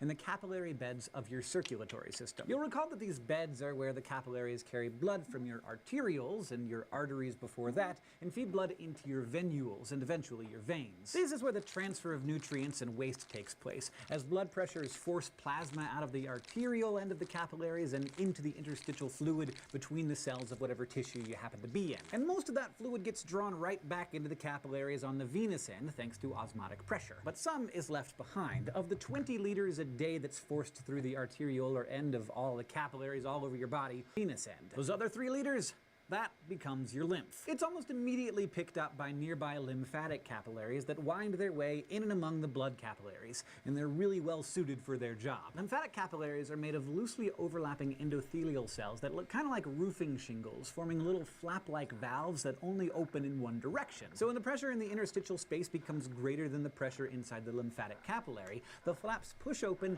and take in fluid to relieve the pressure. Once the fluid is inside a lymphatic capillary, we can officially call it lymph.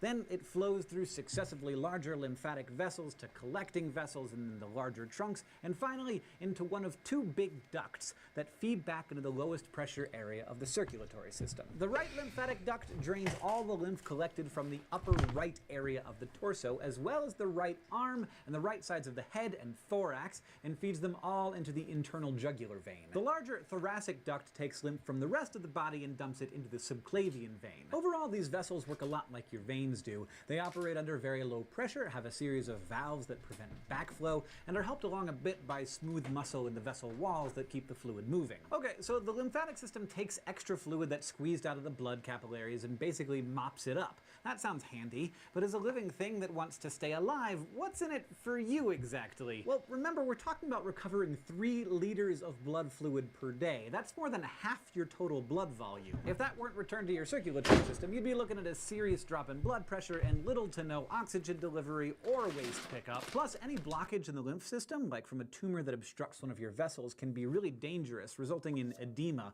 or swelling that can constrain blood flow and lead to serious complications. And finally, don't forget that your lymph also plays a key role in the function of your immune system. Say you scrape your elbow and some bad stuff, like the staphylococcus bacteria that's covering your entire body right now, infiltrates some of the loose areolar connective tissue under your skin. Since that tissue is full of interstitial fluid that drains into your lymphatics, which ultimately drain to your heart, you're gonna want to vanquish those bad guys before they have a chance to wreak any havoc. Whatever will you do? Well, this is where your lymph nodes come in. Your body's main lymphoid organs, the lymph nodes, are where your lymph gets close and regular inspection by its resident immune cells, lymphocytes. Depending on what kind of troublemaker they find in the fluid, the lymphocytes might trigger the release of resident macrophages to attack unwanted microorganisms, or they might activate the general immune system outside of the node if they need extra support. The details of how that happens we will get to next time, but for now, just understand that lymphocytes are found in and mature in the loose reticular connective tissue that makes up a large part of the nodes and most of your other lymphoid organs. Now, if a node is overwhelmed by whatever invader it's trying to quell, it may become inflamed.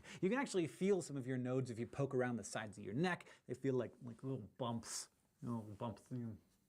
Yeah, there they are. And noticeably enlarged lymph nodes are often an early diagnostic sign of disease or infection, which is why doctors are always feeling around under your jawline during checkups. But your lymph nodes aren't the system, which is where they are. And noticeably enlarged lymph nodes are often an early diagnostic sign of disease or infection, which is why doctors are always feeling around under your jawline during checkups. But your lymph nodes aren't the system's only checkpoints. You've also got a few special outposts placed at strategic entry points to particularly sensitive tissues, sections of these tissues, which together form a ring around the the entrance of the pharynx. There, they can inspect everything you eat and breathe and try to remove any pathogens before they enter the GI tract or lungs. It's a pretty big job, actually, which is why sore throats and swollen tonsils are a common sign of a cold or other infection. Another collection of malts called Peyer's patches are in the distal portion of the small intestine, providing another checkpoint along the GI tract. And contrary to popular myth, your appendix is not useless because it too contains a bunch of lymphoid tissue and is conveniently located where it can destroy any remaining bacteria before it can breach the intestinal wall during absorption. Exactly how your lymph and immune cells detect and destroy the unwanted visitors that might otherwise kill you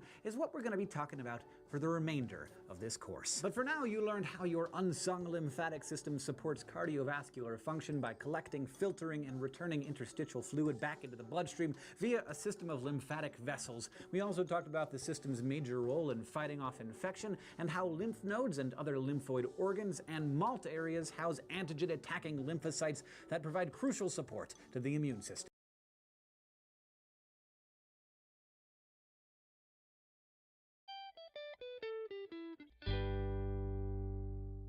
When learning about the body systems, I've always found there to be one system that is kind of clothed in mystery. And before I tell you which body system this is, in case you didn't see the title, I want to give you a little background to why I think there is some mystery to this. If you look up how many body systems are there, you actually can get different answers. And a lot of that is based on how general or detailed you want to be. We go through 11 major body systems, but as we emphasize, systems don't work in isolation, so for example, you might read a list of body systems where they list musculoskeletal system, which is the combination of muscular and skeletal. Or you might have a system name that can be part of another system. For example, you might hear urinary system, which is part of the X body system. We go through 11 major body systems, but as we emphasize, systems don't work in isolation, so for example, you might read a list of body systems where they list musculoskeletal system, which is the combination of muscular and skeletal. Or you might have a system name that can be part of another system. For example, you might hear urinary system, which is part of the excretory system. Anyway, it's for the system that I mentioned that has always been this one that never really got its 5 minutes of fame when I was learning biology. It's the lymphatic in the first place because of leakage of fluid from blood capillaries. Most of this fluid gets reabsorbed by blood capillaries, but some of it doesn't. The fluid that doesn't and will go to the lymphatic system is known as lymph. It's derived from blood plasma. Lymph can have many things in it too. Proteins and lipids, for example. In fact, your small intestine uses lymph in the lymphatic system to get some lipids and lipid-soluble vitamins to the blood. Lymph travels in your lymphatic system, a whole network of lymphatic capillaries and vessels and ducts and nodes. Lymph can enter the system in lymphatic capillaries.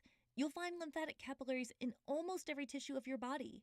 Lymphatic capillaries open into larger lymphatic vessels. We should note that this traveling of lymph in these lymphatic capillaries and vessels isn't due to the heart that you'd find in the circulatory system. Actually, much of the movement of lymph is thanks to your own body's movements from skeletal muscle and also contractions of smooth muscle that can line lymphatic vessels and other structures. So from lymphatic vessels, we can go to lymphatic ducts. There are two, the right lymphatic duct and the thoracic duct. The right lymphatic duct takes lymph from the upper right side of your body, and the thoracic duct takes lymph from everywhere else. A little unequal there on the workflow. The thoracic duct takes on a lot more. So what happens in a lymphatic duct? The ducts are where the lymph will drain, and they drain to the veins, specifically subclavian veins in the neck region. That means the lymph gets returned to the circulatory system. So you can definitely say the lymphatic system works closely with the circulatory system. In our body systems overview video, we mentioned that the lymphatic system collects, filters, and returns lymph to the blood and has a major function and that aids in immune function. So we got the collect and return part. What about the whole filter part? In the aiding and immune function part? Enter the nodes. Lymph nodes. They're found in many parts of your body and get a lot of credit for that filtering part, filtering out components that can be found in the lymph that we haven't mentioned yet, like cellular debris, and also pathogens like bacteria and viruses. You'll find immune cells called lymphocytes hanging out in lymph nodes. Lymphocytes are white blood cells involved in your immune system that specifically target pathogens. Lymphocytes can include B and T cells. Other immune cells are also present in the lymph nodes, such as macrophages. While they're not lymphocytes, macrophages are still part of the immune system, and they're just waiting to ingest a pathogen that may be lurking in the lymph. Lymph nodes are something many people are familiar with because When someone becomes ill from some pathogens, lymph nodes can swell. Lymph nodes are an area where many immune system battles can occur. But lymph nodes aren't the only type of lymphatic organ. There are other lymphatic organs and tissues. There's the spleen. Sitting behind the stomach in the upper left quadrant of the abdomen, the spleen is an organ that has high blood flow to it and also holds a lot of blood. So if this area of the body experiences trauma, causing the spleen to rupture, it can quickly become an emergency. The spleen has red pulp, where damaged or old red blood cells can be filtered, as well as an area for nonspecific immune response, and white pulp, where a lot of B and T cell action occurs. There is lymphatic tissue known as tonsils. Often when people are thinking of tonsils, they're thinking specifically of palatine tonsils, which you'll find in the back of the throat, but that's just one set of 4 total sets of tonsils. So with there being 4 sets, you have palatine tonsils, pharyngeal tonsils, those are the ones that are sometimes called adenoids when they get swollen, lingual tonsils, and tubal tonsils. Because tonsils are in that general area where breathing and eating happen, this is kind of a prime location. Pathogens that enter the tonsils will be met with macrophages and lymphocytes. Now, the lymphoid organ and tissue structures we've mentioned so far, lymph nodes, spleen, tonsils, those are considered secondary lymphoid organs or tissues because while lymphocytes are taking action in them, the lymphocytes didn't develop from them. That's not where the B and T cells, the lymphocytes, came from. Bone marrow and the thymus are considered primary lymphoid organs. Specifically, B cells develop and mature in red bone marrow. T cells start out in the red bone marrow, but they mature in the thymus. The thymus is an interesting organ. Before puberty, the thymus is especially active as an organ for T cell maturity. As a person ages, the thymus starts to shrink down and its activity decreases. So let's recap what we talked about. Shrink down and its activity decreases. So let's recap what we talked about. We talked about lymph, what it is and how it travels in lymphatic capillaries and vessels, and how it drains and ducts to return to the circulatory system. We talked about how cellular debris and pathogens can be filtered from lymph through secondary lymphoid organs and tissues like lymph nodes, spleen, and tonsils. We mentioned those structures have immune cells like macrophages or lymphocytes like B and T cells. We mentioned those lymphocytes themselves start and mature in primary lymphoid organs. Primary lymphoid organs include the bone marrow and the thymus. Before we end, what happens if the lymphatic system does not function as it should?